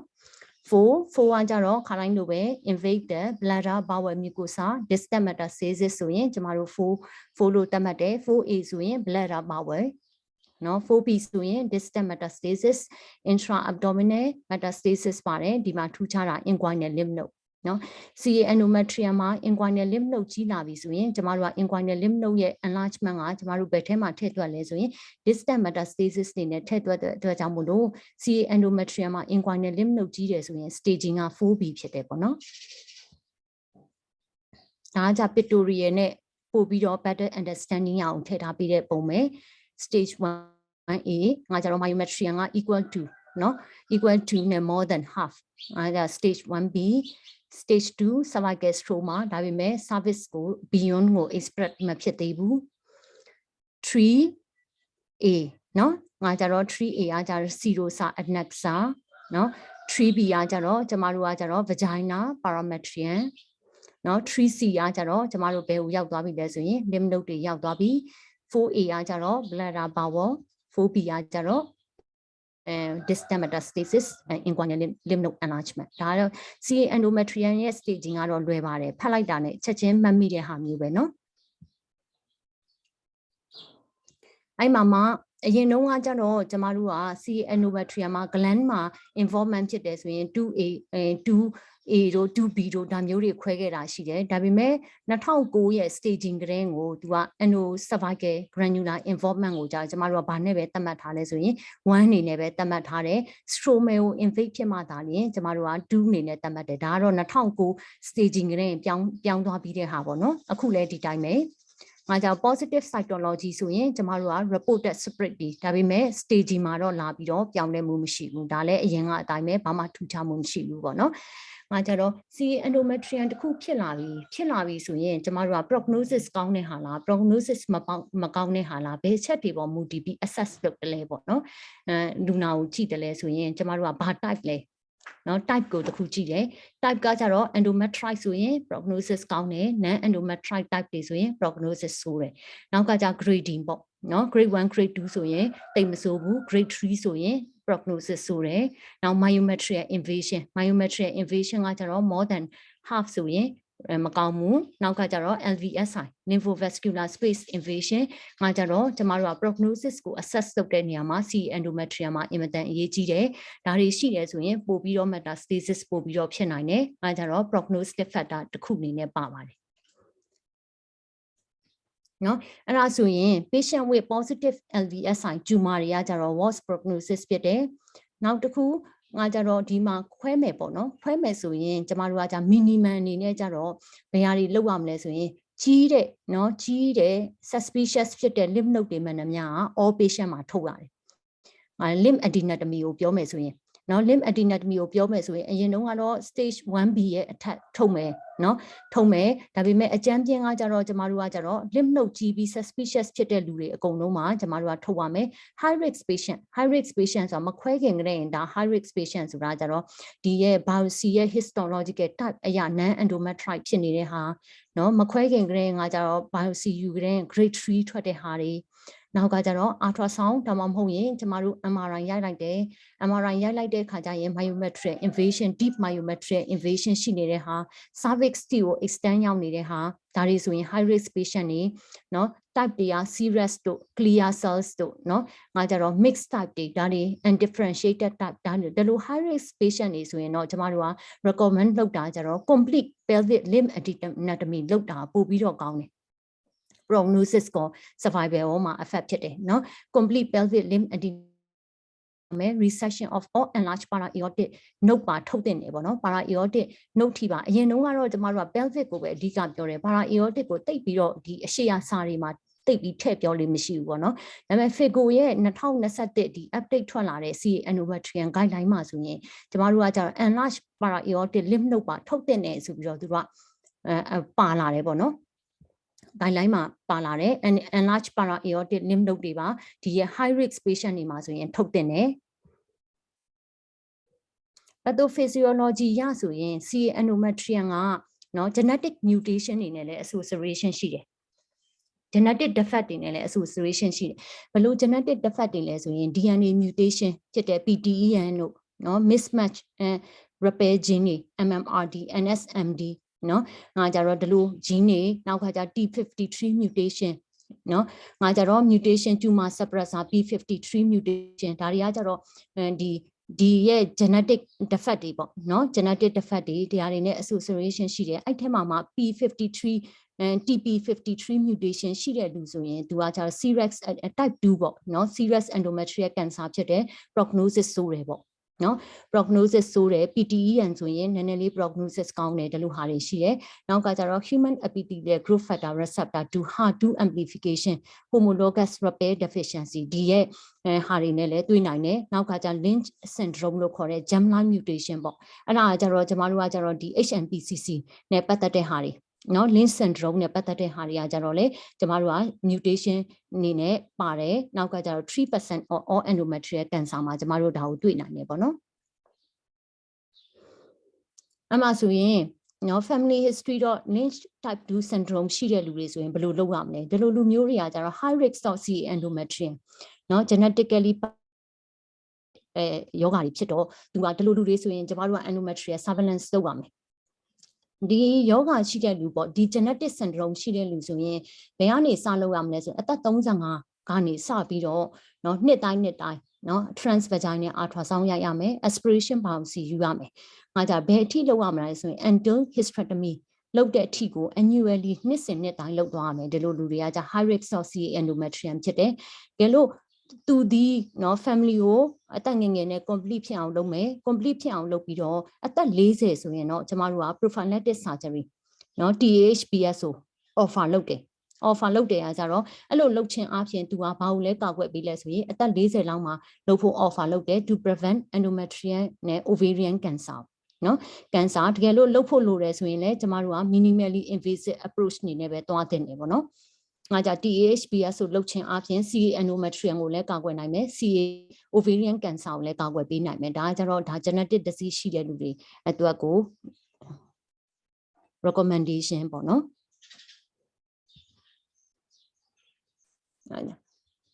CA endometrium လို့ suspect ဖြစ်တယ် suspect ဖြစ်တယ်ဆိုရင်ကျမတို့ရဲ့ investigation တွေဘာတွေလုပ်မလဲပေါ့ investigation ပေါ်ဘာတွေလုပ်မလဲဆိုရင် investigation တစ်ခုကိုပြောပြီးဆိုရင်ကျမတို့က exam ပဲဖြစ်ဖြစ်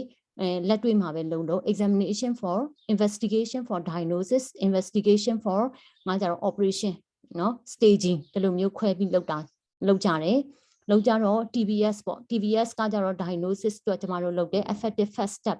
negative predictive value လည်းကောင်းတယ် endometrial thickness က less than 5ဆိုရင်သူက CA endometrium ဖြစ်ဖို့ chance ပိုနည်းတယ်နော်ငါကြတော့တကယ်လို့ PMB လည်းရှိတယ် abnormal vaginal bleeding လည်းရှိတယ် endometrial thickness ကလည်းထူတယ်ဆိုရင်ကျမတို့ဘာလုပ်ရလဲဆိုရင် endometrial biopsy sampling ဒါမဲ့ outpatient hysteroscopy အဲ့ဒါတော့မှ outpatient hysteroscopy ကကြတော့ ultrasound မှာ polyp တွေတွေ့တယ်နော် irregularity တွေရှိတယ်ဆိုရင်တော့ endometrial hysteroscopy direct visualization နဲ့ biopsy ကသူကပိုကောင်းတယ်လို့ပြောတယ်ပေါ့နော်တချို့ concern ကကြတော့ဗာလဲဆိုရင် CA endometrium တေချာတလောက်ဖြစ်နေတဲ့ဟာဆိုရင် hysteroscopy လုပ်လိုက်တဲ့အခါကျရင် hysteroscopy ထဲမှာကျမတို့က C line ထည့်တာပေါ့ C line ထည့်တော့ဒီ C line ကနေပြီးတော့ tube ကနေပြီးတော့ intra abdominal spread ပိုများတယ်လို့ concern ရှိတဲ့ paper တွေလည်းရှိတယ်ပေါ့နော် paper တွေလည်းရှိတော့ကြတော့ကျမတို့က first လေးကတော့ endometrial sampling try ကြည့်လိုက်တယ် try ကြည့်လိုက်လို့ CA endometrium တေချာတယ်ဆိုရင်တော့ hysteroscopy ထိကျမတို့ဆက်မသွားတော့တဲ့ practice ရှိတယ်ပေါ့နော်နောက်တစ်ခုကကျတော့ staging နဲ့ monitoring ပေါ့ monitoring နောက်ပိုင်း follow up တော့ကကျတော့ CA125 တက်တယ်ဆိုရင်ငါကျတော့ CA125 အသက်အကျနဲ့ကျမတို့ကနောက်ပိုင်းမှာ monitor လုပ်လို့ရတယ် CA125 ဖောက်တယ်နောက်ကကျ chest X-ray နော် chest X-ray ကကျတော့ကျမတို့ metastasis နဲ့ staging အတွက်ကျမတို့လုပ်တယ်နောက်တစ်ခုကကျတော့suspect ကကြတော့ metastasis ကို suspect ဖြစ်တယ် abdominal spread ကိုsuspect ဖြစ်တယ်ဆိုရင်လိုအပ်တယ်ဆိုရင်เนาะလိုအပ်တယ် facility လည်းရှိတယ်ဆိုရင်ကျမတို့ကဗာလဲဆိုရင် CT chest abdomen pelvis PET CT เนาะအဲကြတော့ PET CT ထိသွားလို့ရတယ်ပုံမှန်ကတော့ဒီထိတ်လောက်နေတဲ့ investigation diagnosis staging ပြတ်သွားရင်တော့မလိုဘူးပေါ့နော်ငါကြတော့ full biochemistry ကကြတော့ကျမတို့ဒီ operation တစ်ခုလုပ်မယ်ဆိုရင် full blood countနော် CP auto ဒါတွေကအကုန်ဖောက်တယ်နော် blood group renal liver function test လုပ်တယ် blood count လုပ်တယ်နောက်ကကြတော့ဒီအားကြောင့် cystoscopy နဲ့ proctoscopy အားကြောင့် if the bladder and bowel metastasis is suspected ဆိုရင် you can do cystoscopy and proctoscopy as well ပေါ့နော်ဒါတွေပါလုပ်တင်တယ်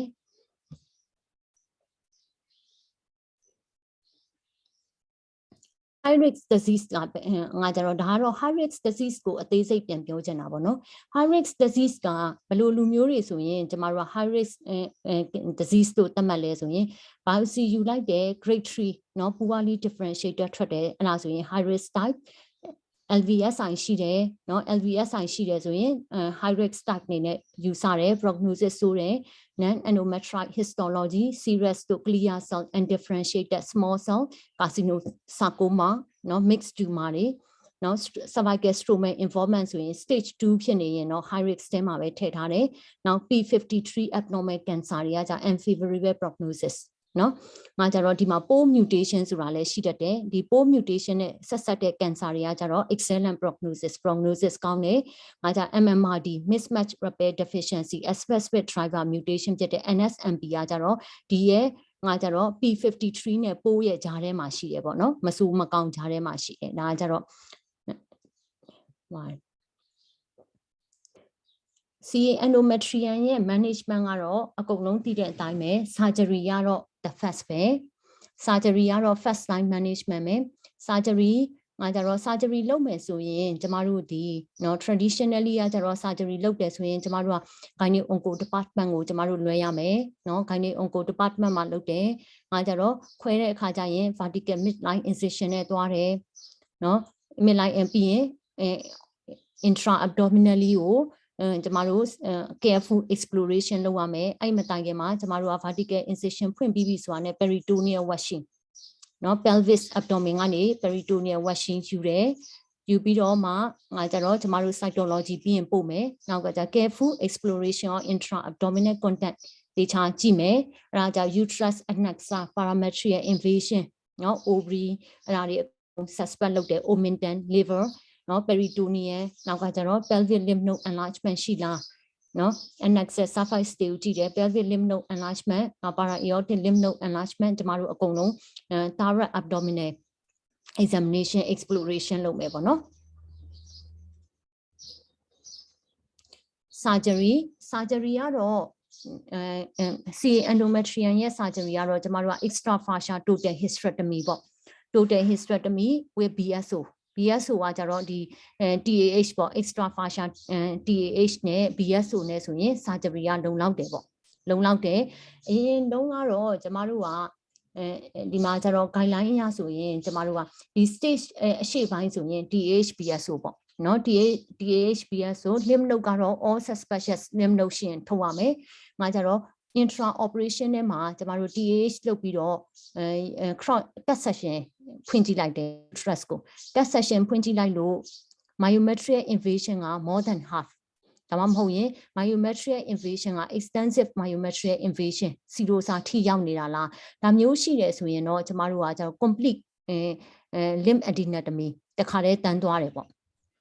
တန်းသွားတယ် complete pelvic lymph adenectomy သွားတယ်ငါကြတော့အခုနောက်ဆုံး guideline အတင်ရဆိုရင်လုံနိုင်တယ်လုံနိုင်တယ် training လည်းရှိတယ်လုံနိုင်တယ်ဆိုရင်တော့ငါကြ complete lymph adenectomy plus ငါကြတော့ para aortic lymph node ကenlarge para aortic lymph node ပါထုတ်တင်တယ်လို့သူကပြောတာပေါ့နော်ပြောရဲဆိုဒါမျိုးလုပ်တင်တယ်ပေါ့နော်ငါကြတော့ဒီမှာလုပ်တဲ့အခါကျရင် tube ကော ovary ရော BSO မှာဆိုရင် tube ကော ovary အပီက normal ဖြစ်နေအောင်မှထုတ်တင်တယ်ဘာလို့လဲဆိုတော့ကျတော့အပြင်ကတာ normal ဖြစ်နေပေမဲ့အတွင်းထဲမှာငါကြ micrometastasis ရှိနိုင်တယ်ပေါ့နော်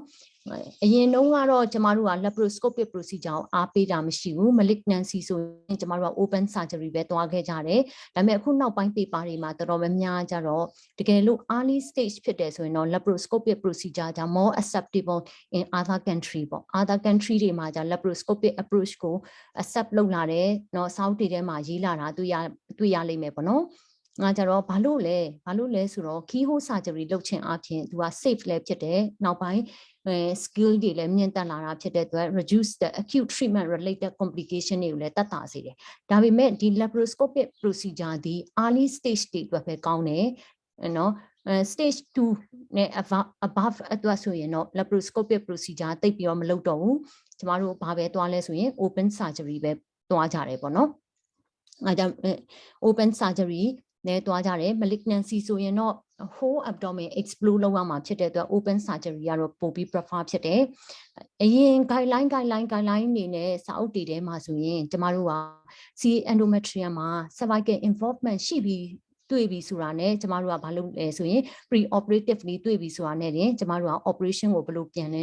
ခဲ့လဲဆိုရင် modified radical hysterectomy လုပ်ခဲ့ကြတယ်ပေါ့နော်လုပ်ခဲ့ကြတယ်ဒါပေမဲ့ဒီ FIGO ရဲ့2021 update မှာဆိုရင် recently ထိလဲကျမတို့က service ထိရောက်တယ်ဆိုရင် modified radical hysterectomy နော် type 2 hysterectomy လောက်ကြတယ်ပေါ့နော်လောက်ကြတယ်ဒါပေမဲ့ဒီ2021 FIGO ရဲ့ guideline အသစ်မှာကြတော့သူကကြတော့ဗာလဲဆို simple hysterectomy with free margin together with pelvic and para-aortic limb adenectomy လုပ်ရုံနဲ့တင်သူကလုံလောက်တယ်ပေါ့နော်လုံလောက်တယ် vagina ကိုသူက free margin ရရင်ရပြီနော် free margin ရရင်ရတယ်နောက်ခါကျတော့ pelvic limb adenectomy ကတော့လုပ်ရမယ် type 2အထိ modified radical hysterectomy အထိလုပ်ဖို့တော့မလိုဘူးဆိုပြီးတော့ဒီ2021မှာဒါပထမဆုံးရေးတယ်ပေါ့နော်အရင်စာအုပ်တွေတုန်းကတော့ကျမတို့ကကျတော့ cervix တိရောက်တယ်ဆိုရင်ကျမတို့က radical hysterectomy ပဲကျမတို့လုပ်တယ်နောက်ပြီးရင်pelvic limb adenectomy လုပ်တယ်ပေါ့နော်ဒါတော့အခု2021မှာနည်းနည်းပြောင်းလဲလာတဲ့အပိုင်းလေးတွေပေါ့နော်ငါကြောင့် early stage ဆိုရင်တော့နော်ငါကြောင့် tumor confined to cervix လည်းဖြစ်တယ် tumor ကလည်းခက်သေးသေးလေးပဲဖြစ်တယ်နော်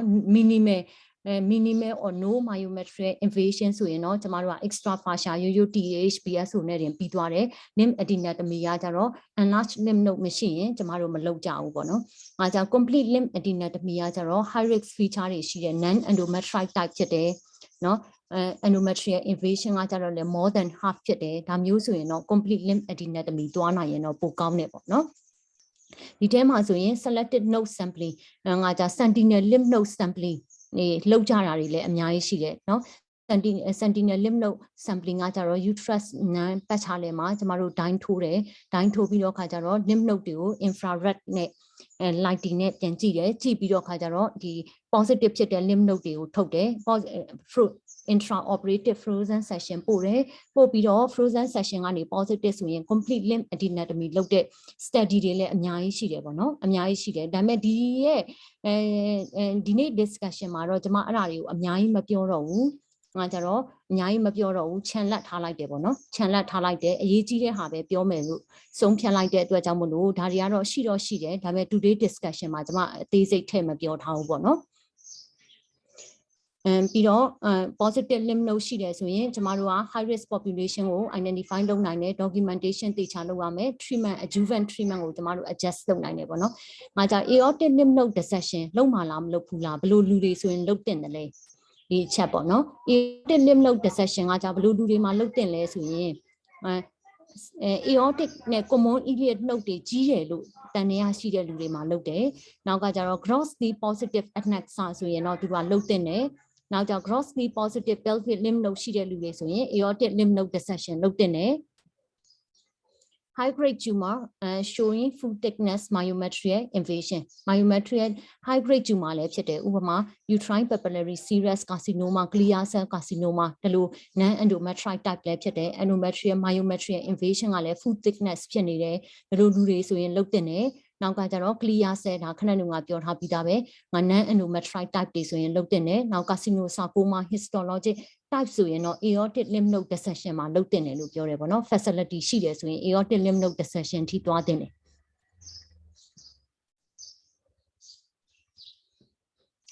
ငါကြတော့ DCA endometrium ထွက်လာတယ်ဆိုရင်ဘယ်လူတွေကခွဲတင်လဲပေါ့နော်ဘယ်လိုလူတွေခွဲတင်လဲဆိုရင် low risk tumor နော် low risk tumor ခဏနေငါလိုပဲ endometrioid type ဖြစ်တယ် small tumor လေးပဲဖြစ်တယ်နော် minimal or no myometrial invasion နော် THBS ဆိုရင်လောက်ရမယ့်လူနာမျိုးဆိုရင်တော့ can be safely operated by general gynecologist လုပ်လို့ရတယ်နော်လုပ်လို့ရတယ်ဆိုလိုချင်တာ low risk tumor ဆိုတာ well differentiated tumor no less than 50% or no myometrial invasion ဒါလိုလူတွေဆိုရင် general gynecologist ကနေလုပ်လို့ရတယ်ဒါပေမဲ့ high risk tumor နော် high risk tumor ခဏလေးကအရှိမ classification ပြောထားတဲ့ high risk tumor တွေက classification နဲ့တိုက်တဲ့ဟာတွေနော်တိုက်တဲ့ဟာတွေဆိုရင်တော့ greater risk of extrauterine disease ဖြစ်ဖို့ပိုများတယ် limb adenectomy လိုဖို့အခြေအနေပိုများတယ်ဒါမျိုးဆိုရင်တော့ general gynecologist ကလုပ်တာပိုကောင်းတယ် general gynecological oncologist ကလုပ်တာကောင်းတယ်မှားသွားလို့နော် gynecological oncologist ကလုပ်တာကောင်းတယ်ဘာလို့လောက်တာကောင်းလဲဆိုရင် oncologist လုပ်ရင် limb adenectomy full limb adenectomy လုပ်နိုင်တယ် para aortic limb node dissection ထိပါလုပ်နိုင်တယ်ပြီးတော့ခါကျတော့ tumor ထုတ်တာပို့ပြီးတော့ဆင်တယ်ပေါ့နော် better survival ပိုကောင်းတယ် low risk တော့ adjuvant radiation ပိုနည်းတယ်နော် adjuvant radiation လိုတဲ့နှုံးနေတယ် survival ကောင်းတယ်နောက်ကကျ tumor clearance ပိုကောင်းတယ်အဲဒါကြောင့်မို့လို့ gynecological oncologist လုပ်တာတော့ပို့ပြီးတော့ safe ဖြစ်တယ်ပေါ့နော်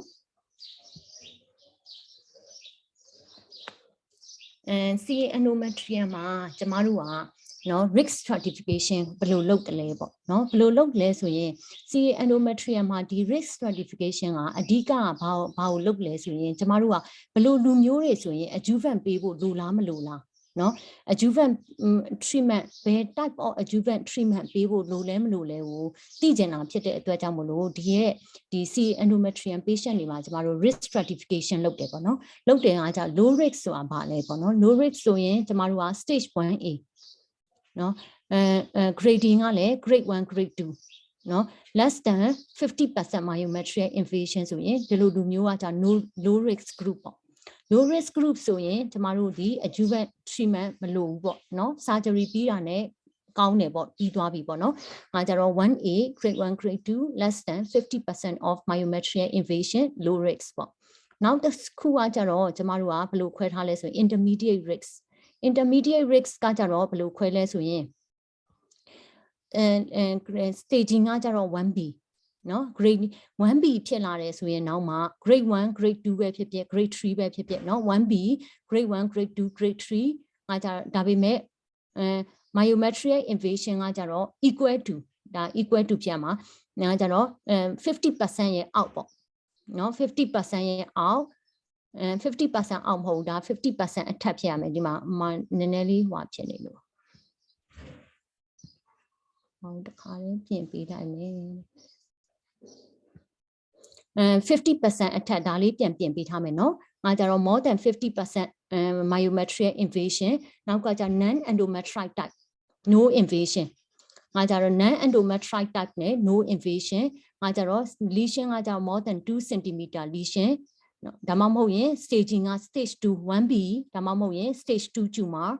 ဒါမျိုးဆိုရင်ကျမတို့က intermediate risk လို့သတ်မှတ်တယ်ပေါ့နော် intermediate risk မှာကျမတို့ကနောက်တစ်ဆင့်ထပ်ခွဲတယ် high intermediate risk ဆိုတာတစ်ခုထပ်ခွဲတယ်ပေါ့နော် high intermediate risk ကကြတော့ outer 1/3 myometrial invasion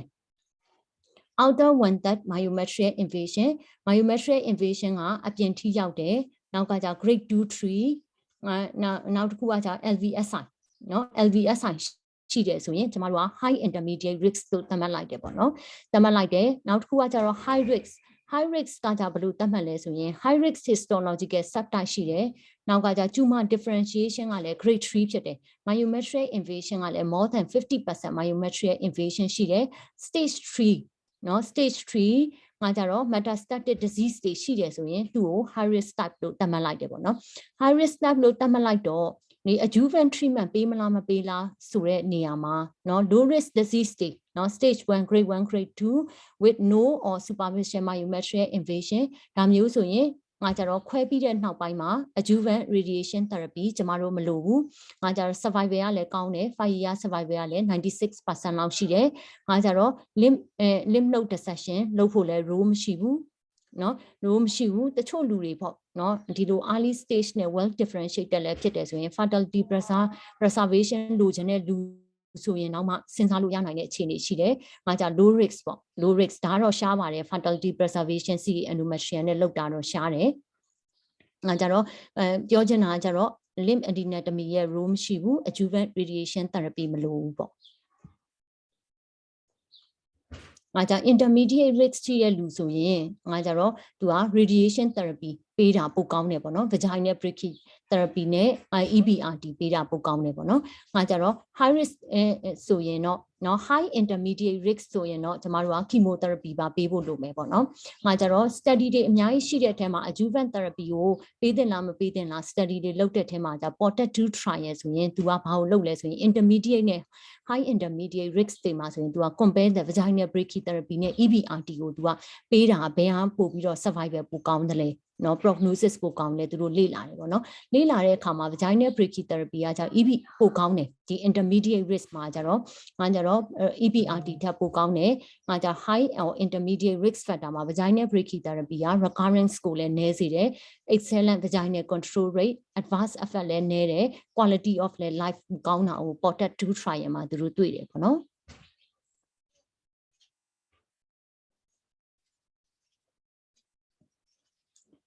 ငါကြတော့ high intermediate risk factor ပဲနော် high intermediate risk factor ထဲမှာသူက at least 2 factor ပါတယ်အသက်ကလည်း60နော် myometrial invasion ကလည်းပိုကြီးတယ်နော် grade 3 serious and clear cell histology ရှိတယ် LVSI ရှိတယ်နော်ငါကြတော့ LVSI ရှိတယ်ဒါမျိုးဆိုရင်တော့ကျမတို့ကကြတော့နှစ်ခုလုံးပို့လို့တယ်ပေါ့နော်နှစ်ခုလုံးပို့လို့တယ်ဆိုတော့ကြတော့ vaginal brachytherapy ရော EBRT ရောလိုတယ်ပေးဖို့လိုတယ်ပေါ့နော်ငါကြတော့ဒီရဲ့ရိုးရိုး intermediate risk တွေကကြတော့ vaginal brachytherapy အလုံးကဒီထပ်ပို့ပြီးတော့ preferable ဖြစ်တယ် excellent vaginal control ရှိတယ်နောက်ကကြတော့ quality of life လည်းပိုကောင်းတာရှိတယ်ဒါပေမဲ့ high intermediate risk ကိုမှဒီအောက်မှာနှစ်ချက်ထပ်ပိုများတယ်ဆိုရင်တော့ EBRT ကပိုကောင်းတယ် EBRT ရော vaginal brachytherapy ရောနှစ်ခုလုံးရတာပိုကောင်းတယ်နော်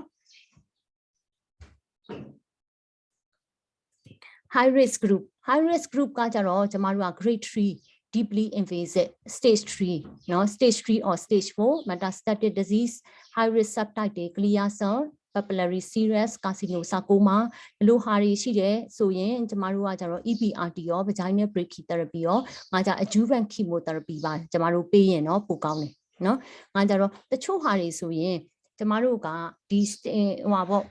parametrial involvement ရှိတဲ့ဟာတွေ parametrial involvement ရှိတယ် vaginal involvement parametrial involvement ရှိတဲ့ဟာဆိုရင် operation မဖြစ်တော့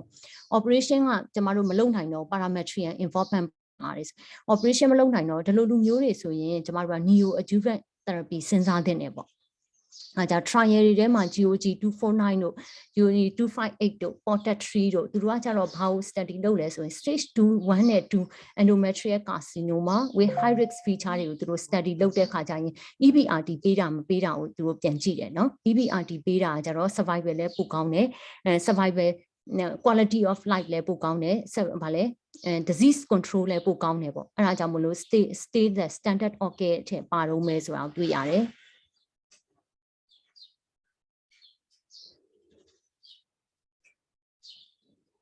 နှစ်ခုထပ်ရနော်ငါကြတော့ P53 abnormality ရဲ့ serous carcinoma နော် serous carcinoma တွေ all stages မှာဆိုရင်သူကဘာလဲဆိုရင် adjuvant chemotherapy ပေးတာက survival benefit ရှိတယ်လို့ကျမတို့တွေ့ရတယ်ပေါ့နော်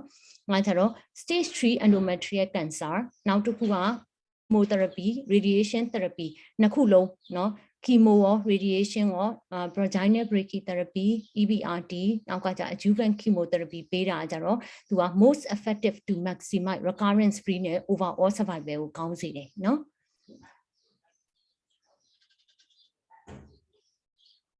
နောက်တစ်ခု progestogen treatment ပေါ့ progestogen therapy ဘယ်လိုလူတွေကိုပေးမလဲ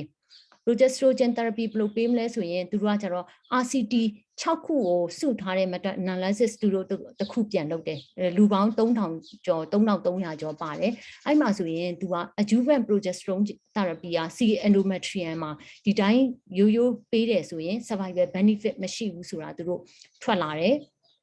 နောက်တစ်ခုကကြတော့နောက်ထပ် RCT တစ်ခုပေါ့နော်လူ1000ကျော်ပြန်လုပ်တယ်1000ကျော်ပြန်လုပ်တဲ့ခါကျရင်လည်း progesterone treatment therapy ကကြတော့ any survival benefit မရှိတာမတွေ့ဘူးဆိုပြီးတော့ပဲထွက်တယ်ပေါ့နော်ဒီရဲ့ RCT နှစ်ခုရော meta analysis မှာရောသူကဒီရဲ့ progesterone ပေးတာက adjuvant progesterone ပေးတာ survival benefit မရှိဘူးပေါ့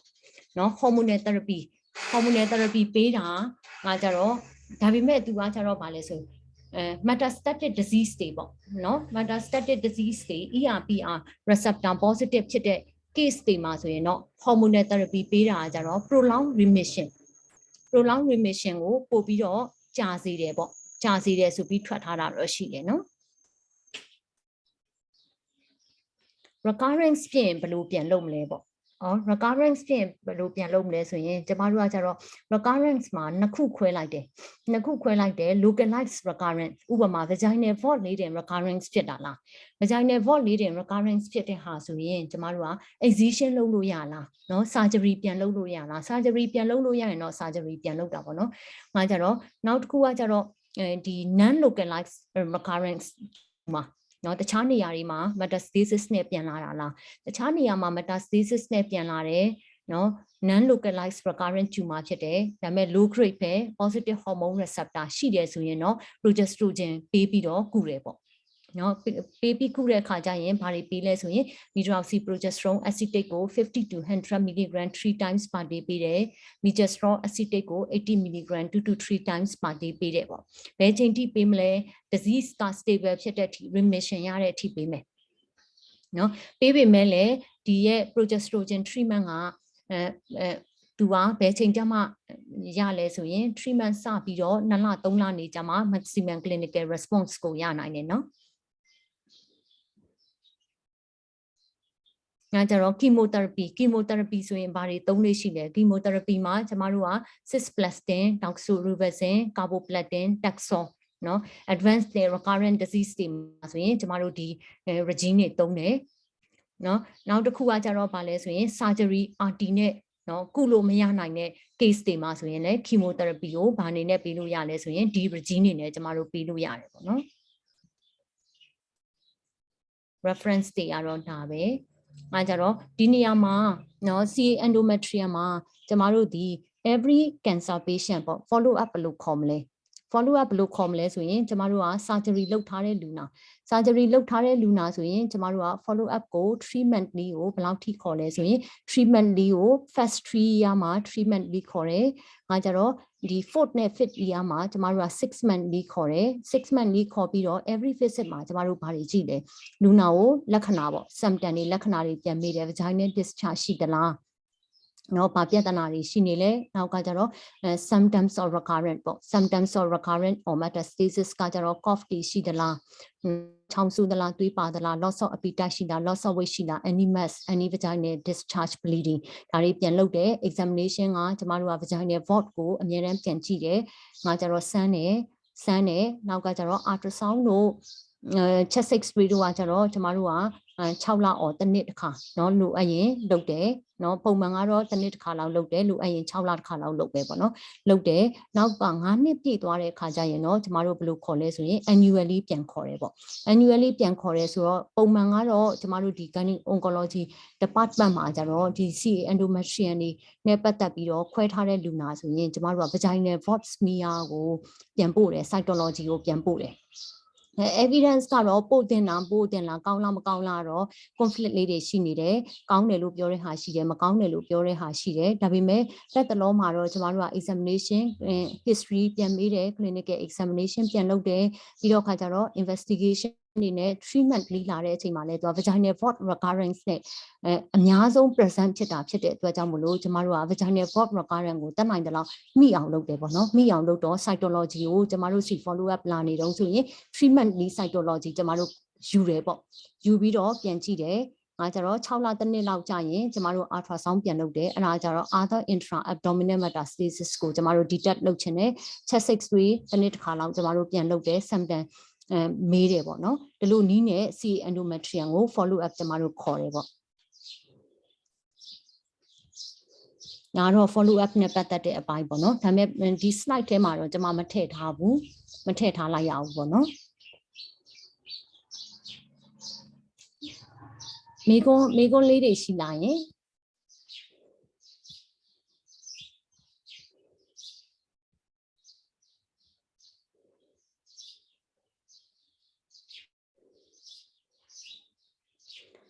မေကွန်ကကြတော့ဒီမှာဆိုရင် simple hysterectomy နဲ့ modified radical hysterectomy နဲ့ဘာကွာလဲတဲ့ဘာကွာလဲဆိုတာကြတော့ simple hysterectomy ကကြတော့ကျမတို့ဒီပုံမှန်လုပ်နေကြဒီ hysterectomy ပဲပေါ့ပုံမှန်လုပ်နေကြ hysterectomy ဆိုတာကြတော့ဒီ DHBS ကိုလုပ်ရင် uterus service myoma တွေခွဲတာပဲဖြစ်ဖြစ်เนาะ benign pathology တွေကိုပဲခွဲတာပဲဖြစ်ဖြစ်ကျမတို့က extra partial hysterectomy or simple hysterectomy လုပ်တယ်ဒါပေမဲ့ modified radical hysterectomy ကကြတော့ကျမတို့ကကြတော့ဘာတွေပါမလဲဆိုရင်ဒီ upper cuff of vagina ပါတယ်နောက်ကကျတော့ paracervical tissue တွေပါတယ်နောက် parametrial tissue တွေပါတယ်နောက် uterine artery ဆိုရင်လည်းပုံမှန်က simple hysterectomy မှာကျမတို့က uterus နားမှာကပ်ပြီးတော့ဖြတ်တယ်လေ uterus နားမှာကပ်ပြီးတော့ဖြတ်တယ်နောက်ကကျတော့ modified radical hysterectomy ဆိုရင်ကျမတို့က uterine artery ကိုသူ့ရဲ့ origin ဖြစ်တဲ့ internal iliac အထိတွားပြီးတော့ဖြတ်တယ်เนาะ parametrial tissue တွေကိုတတ်နိုင်တဲ့လောက် dissect လုပ်တယ် paracervical tissue တွေကိုရှင်းတယ်เนาะ uterus bladder ကိုအောက်ထိလိုးချပြီးတော့မှကျမတို့က upper cuff of the vagina ပါအောင်လုပ်တယ်เนาะလုပ်တယ်ဒီလိုခွဲတာခြင်းကကြတော့ modified radical hysterectomy လို့ကျမတို့ကခေါ်တာပေါ့ခေါ်တာဆိုတော့များတို့အဖြစ်ကเนาะကျမတို့က CA service တွေမှာလုပ်လို့ရှိတယ်CA service တွေမှာလုပ်လို့ရှိတယ်ဒီရဲ့ CA endometrium မှာလည်း cervical involvement ရှိတယ်ဆိုရင်ကျမတို့က modified radical hysterectomy လုပ်တယ်ပေါ့เนาะ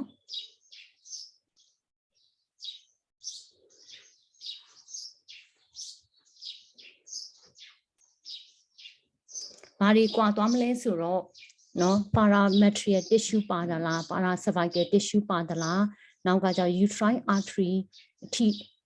uterine artery ကိုကပ်ဖြတ်တာလား origin ထိကပ်ဖြတ်တာလားဒီဟာတွေကွာသွားမှာပေါ့နော်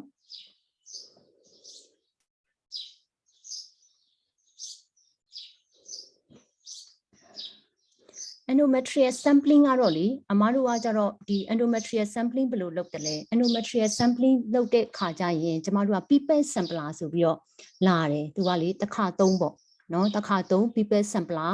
ဒါလေးရှိတယ် sampler လေးကကြတော့သူကဘယ်လိုပုံစံနဲ့လာလဲဆိုရင်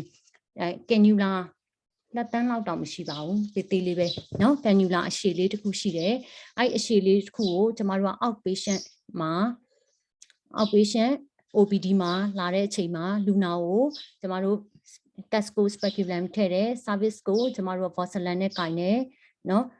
ကင်ပြီးတဲ့အခါကျရင် uterine sound နဲ့ကျမတို့တိုင်းတယ်ပြီးရင် people ခါလေးကျရင်ကျမတို့တိုင်းပို့တော့မလို့ people လေးကိုအသာလေး service ကနေထိုးထည့်လိုက်ပြီးတော့လေးစုပ်တယ်လို့မျိုး section လေးနဲ့စုပ်လိုက်တယ်ပါတဲ့ tissue ကိုကျမတို့ကယူပြီးတော့ biopsy ပို့တယ်ပေါ့နော်ငါကြတော့outpatient sampling ကတော့အရန်လွယ်တယ်တခုပဲရှိတယ်ကျမတို့ကကြတော့အရဲ့ people sampler ဆိုတဲ့ဟာလေးကိုတစ်ခါသုံး sampler လေးကိုကျမတို့ဝယ်ရတယ်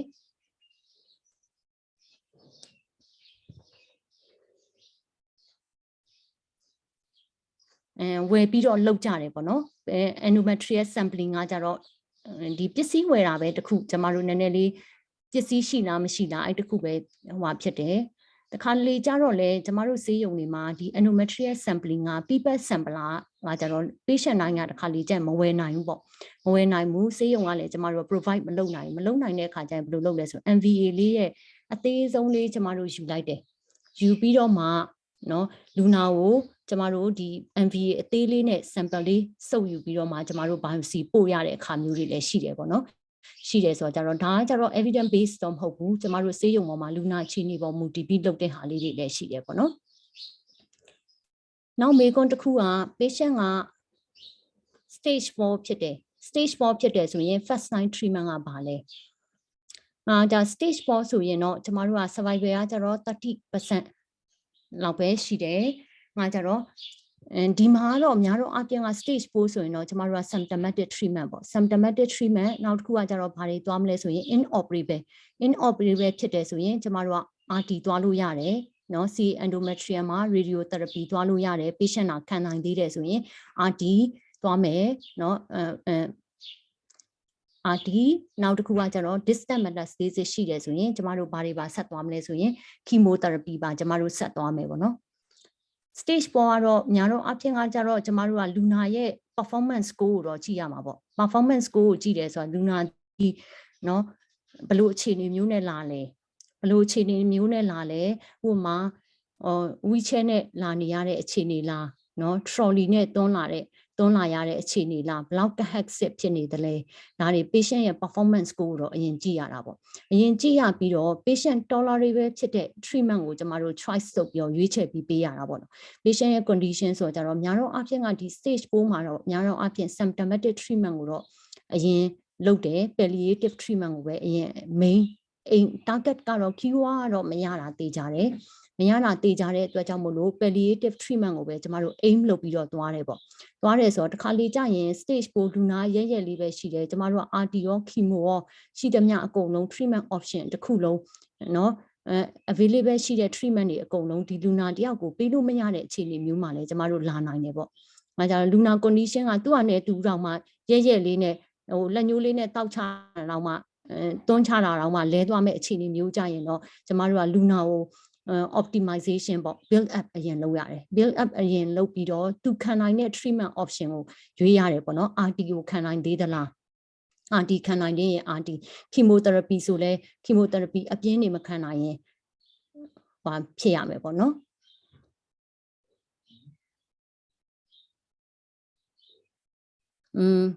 EBRT EBRT ကကြတော့အမားတို့ကကြတော့ဒီ EBRT ကကြတော့ external beam radiotherapy ပေါ့ external beam radiotherapy ကကျမတို့ကဘယ်လိုလူတွေမှာပေးလို့ရှိလဲပေါ့ပေးလို့ရှိလဲဆိုတော့ဒါကိုဟိုကလေအမောက်မေးတဲ့ခါကျရင် external beam radiotherapy ကကြတော့ primary အနေနဲ့ပေးမှာလား adjuvant အနေနဲ့ပေးမှာလားအဲ့နှစ်ခုကျမတို့ခွဲရမယ်ပေါ့နော်ခွဲရမယ်ဆိုတော့ကြတော့ညာတော့အပြင်က external beam radiotherapy ကဘယ်ကို focus လုပ်လဲဆိုရင်အမတို့က pelvic lymph node တွေကို focus လုပ်ပြီးတော့ပေးတယ်ပေါ့နော် pelvic lymph node တွေကို focus လုပ်ပြီးပေးတယ်ညာတော့အပြင်ကကြောင့်ဒီ lymph node spread ကိုဟိုဟာမိကျင်တာပေါ့မိကျင်တာဖြစ်တဲ့အတွက်ကြောင့်မို့လို့ဒီ adjuvant treatment မှာအဖြစ်နိုင်ဆုံးကျမတို့ကဒီ adjuvant treatment ကိုစဉ်းစားတဲ့အခါကျရင် brachytherapy ကကြတော့ဘာကို aim လုပ်လဲဆိုရင်ဒီ vaginal void recurrence ကိုကာကွယ်ချင်တာ vaginal void recurrence ကိုကာကွယ်ချင်တဲ့အတွက်ကြောင့်မလို့ဒီ vagina void ကိုကြတော့အမတို့က brachytherapy ပေးတယ်။နောက် EBRT ကကြတော့ဘယ်လိုအခြေအနေမှာပေးလဲဆိုရင် lymph node ဒီ intermediate ပေါ့နော် high intermediate အဆင့်နေမှာဆိုရင်သူက lymph node spread ကရှိတာပေါ့နော် lymph node spread ရှိတော့ခါကျတော့ EBRT ပေးခြင်းအပြင် lymph node တွေအကုန်လုံးဒီ pelvic lymph node တွေ spread ဖြစ်တဲ့ဟာတွေကိုကျမတို့မိအောင်လို့ EBRT ကိုပေးတာပေါ့နော် local regional control ဆိုတာ regional control pelvic lymph node control အတွက်ကို EBRT ကို adjuvant treatment အနေနဲ့ဒီ CA endometrium မှာအနောက်ကနေလိုက်ပေးတာပေါ့နော်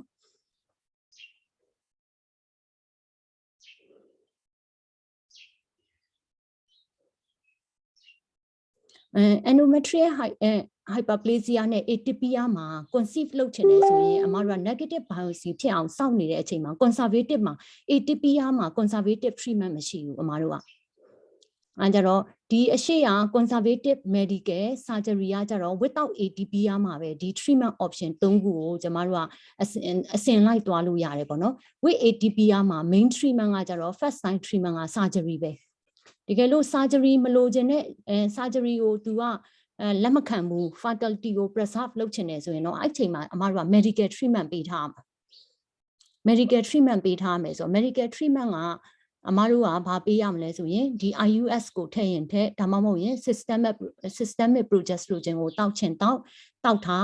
ထားပြီးတော့ negative biopsy ဖြစ်တစ်ကြိမ်အနည်းဆုံးတစ်ကြိမ်ဖြစ်တဲ့အချိန်ကိုစောင့်ဖြစ်လာရင်ကြောင့် conceive ကို natural conception မဆောင်ဘူးငါကြတော့ ART လို့ conceive ဖြစ်အောင်ရအောင်လုပ်ပြီးတော့မှ pregnancy ယူပြီးတာနဲ့ fertility complete ဖြစ်သွားပြီဆိုတာနဲ့အမတို့က hysterectomy ကိုပြန်ပြီးတော့ချက်ချင်း offer ပြန်လုပ်တယ်ပေါ့နော် conservative နဲ့မဆောင်ဘူးเนาะ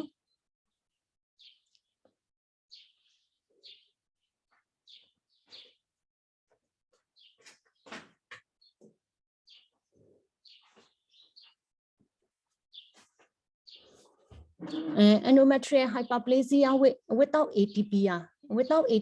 ကြတော့ impact on fertility ရှိသလားဆိုတော့ကကြ endometrial hyperplasia without atypia မှာကြတော့လေအမားတို့ကကြ impact on fertility ကသူ့ရဲ့ underlying ပေါ်မူတည်တယ်သူ့ရဲ့ underlying ပေါ်မူတည်ရဆိုတော့ဒီ endometrial hyperplasia without atypia ကသူက PCOS ကြောင့်ဖြစ်နေတာလားနော် PCOS ကြောင့်ဖြစ်နေတဲ့ဟာဆိုရင်တော့ impact on fertility ကတော့ရှိတယ် နောက်တစ်ခုကကြတော့ဒီ endometrial hyperplasia without ATPR မှာ diabetes တို့ hypertension တို့တခြား medical problem တွေပေါ့နောက်ကကြတော့problem တွေရှိနေသလားဒီရှိတဲ့ပုံမူတည်ပြီးတော့ impact on fertility ရှိနိုင်တယ်ဒါပေမဲ့ဒါတွေအကုန် reverse ဖြစ်သွားပြီဆိုတာနဲ့ပြန်ကောင်းသွားပြီဆိုတာနဲ့တင်ဒါလေးကို control လုပ်လိုက်တယ်ဥပမာ weight reduction ပေါ့ obesity မှာဆိုလဲအမတို့က fertility impact ရှိတာကို impact ရှိတော့ကြတော့ obesity မှာ weight reduction လုပ်လိုက်တယ်PCOS မှာဆိုလဲ weight reduction လုပ်လိုက်တယ်ဆိုတာနဲ့တင်သူက fertility က endometrial hyperplasia လဲ spontaneous regression ရမယ် fertility လဲပြန်ကောင်းလာနိုင်တယ်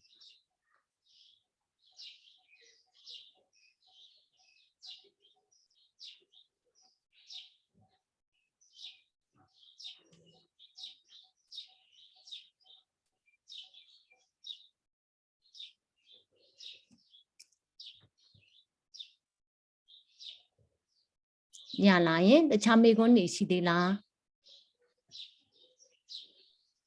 ဟယ်လိုအမဟုတ်ဒီဘက်နေရတော့လောလောဆယ်မရှိတော့ပါဘူးအမဟုတ် မရှိတော့ဘူးเนาะ ဟုတ်ကဲ့ ဟုတ် အတားစနေမှာကွာဒီနေ့လက်ချလေးအားလိုက်တယ်နော်ဟိုဒီနေ့အရင်အောင်ပြည့်စုံကြိုးစားပေးသွားတာမပြည့်စုံတင်ပါတယ်အမဟုတ်ပြီးတော့လက်ချဟိုမိဘနေလည်းသိရှိလက်ရှိပေးတာလည်းပြည့်စုံတင်ပါ ကျေးဇူးပါနားဟိုပါလေစိတ်ရှိလက်ရှိနဲ့တိခဏထောက်ပေးတဲ့လူတွေအကုန်လုံးလည်းကျေးဇူးတင်ပါတယ် အဲ့ဒါဆိုရင်မှာပေါ့လက်ချလေးအားလိုက်တော့နော် ဟုတ်ကဲ့ပါ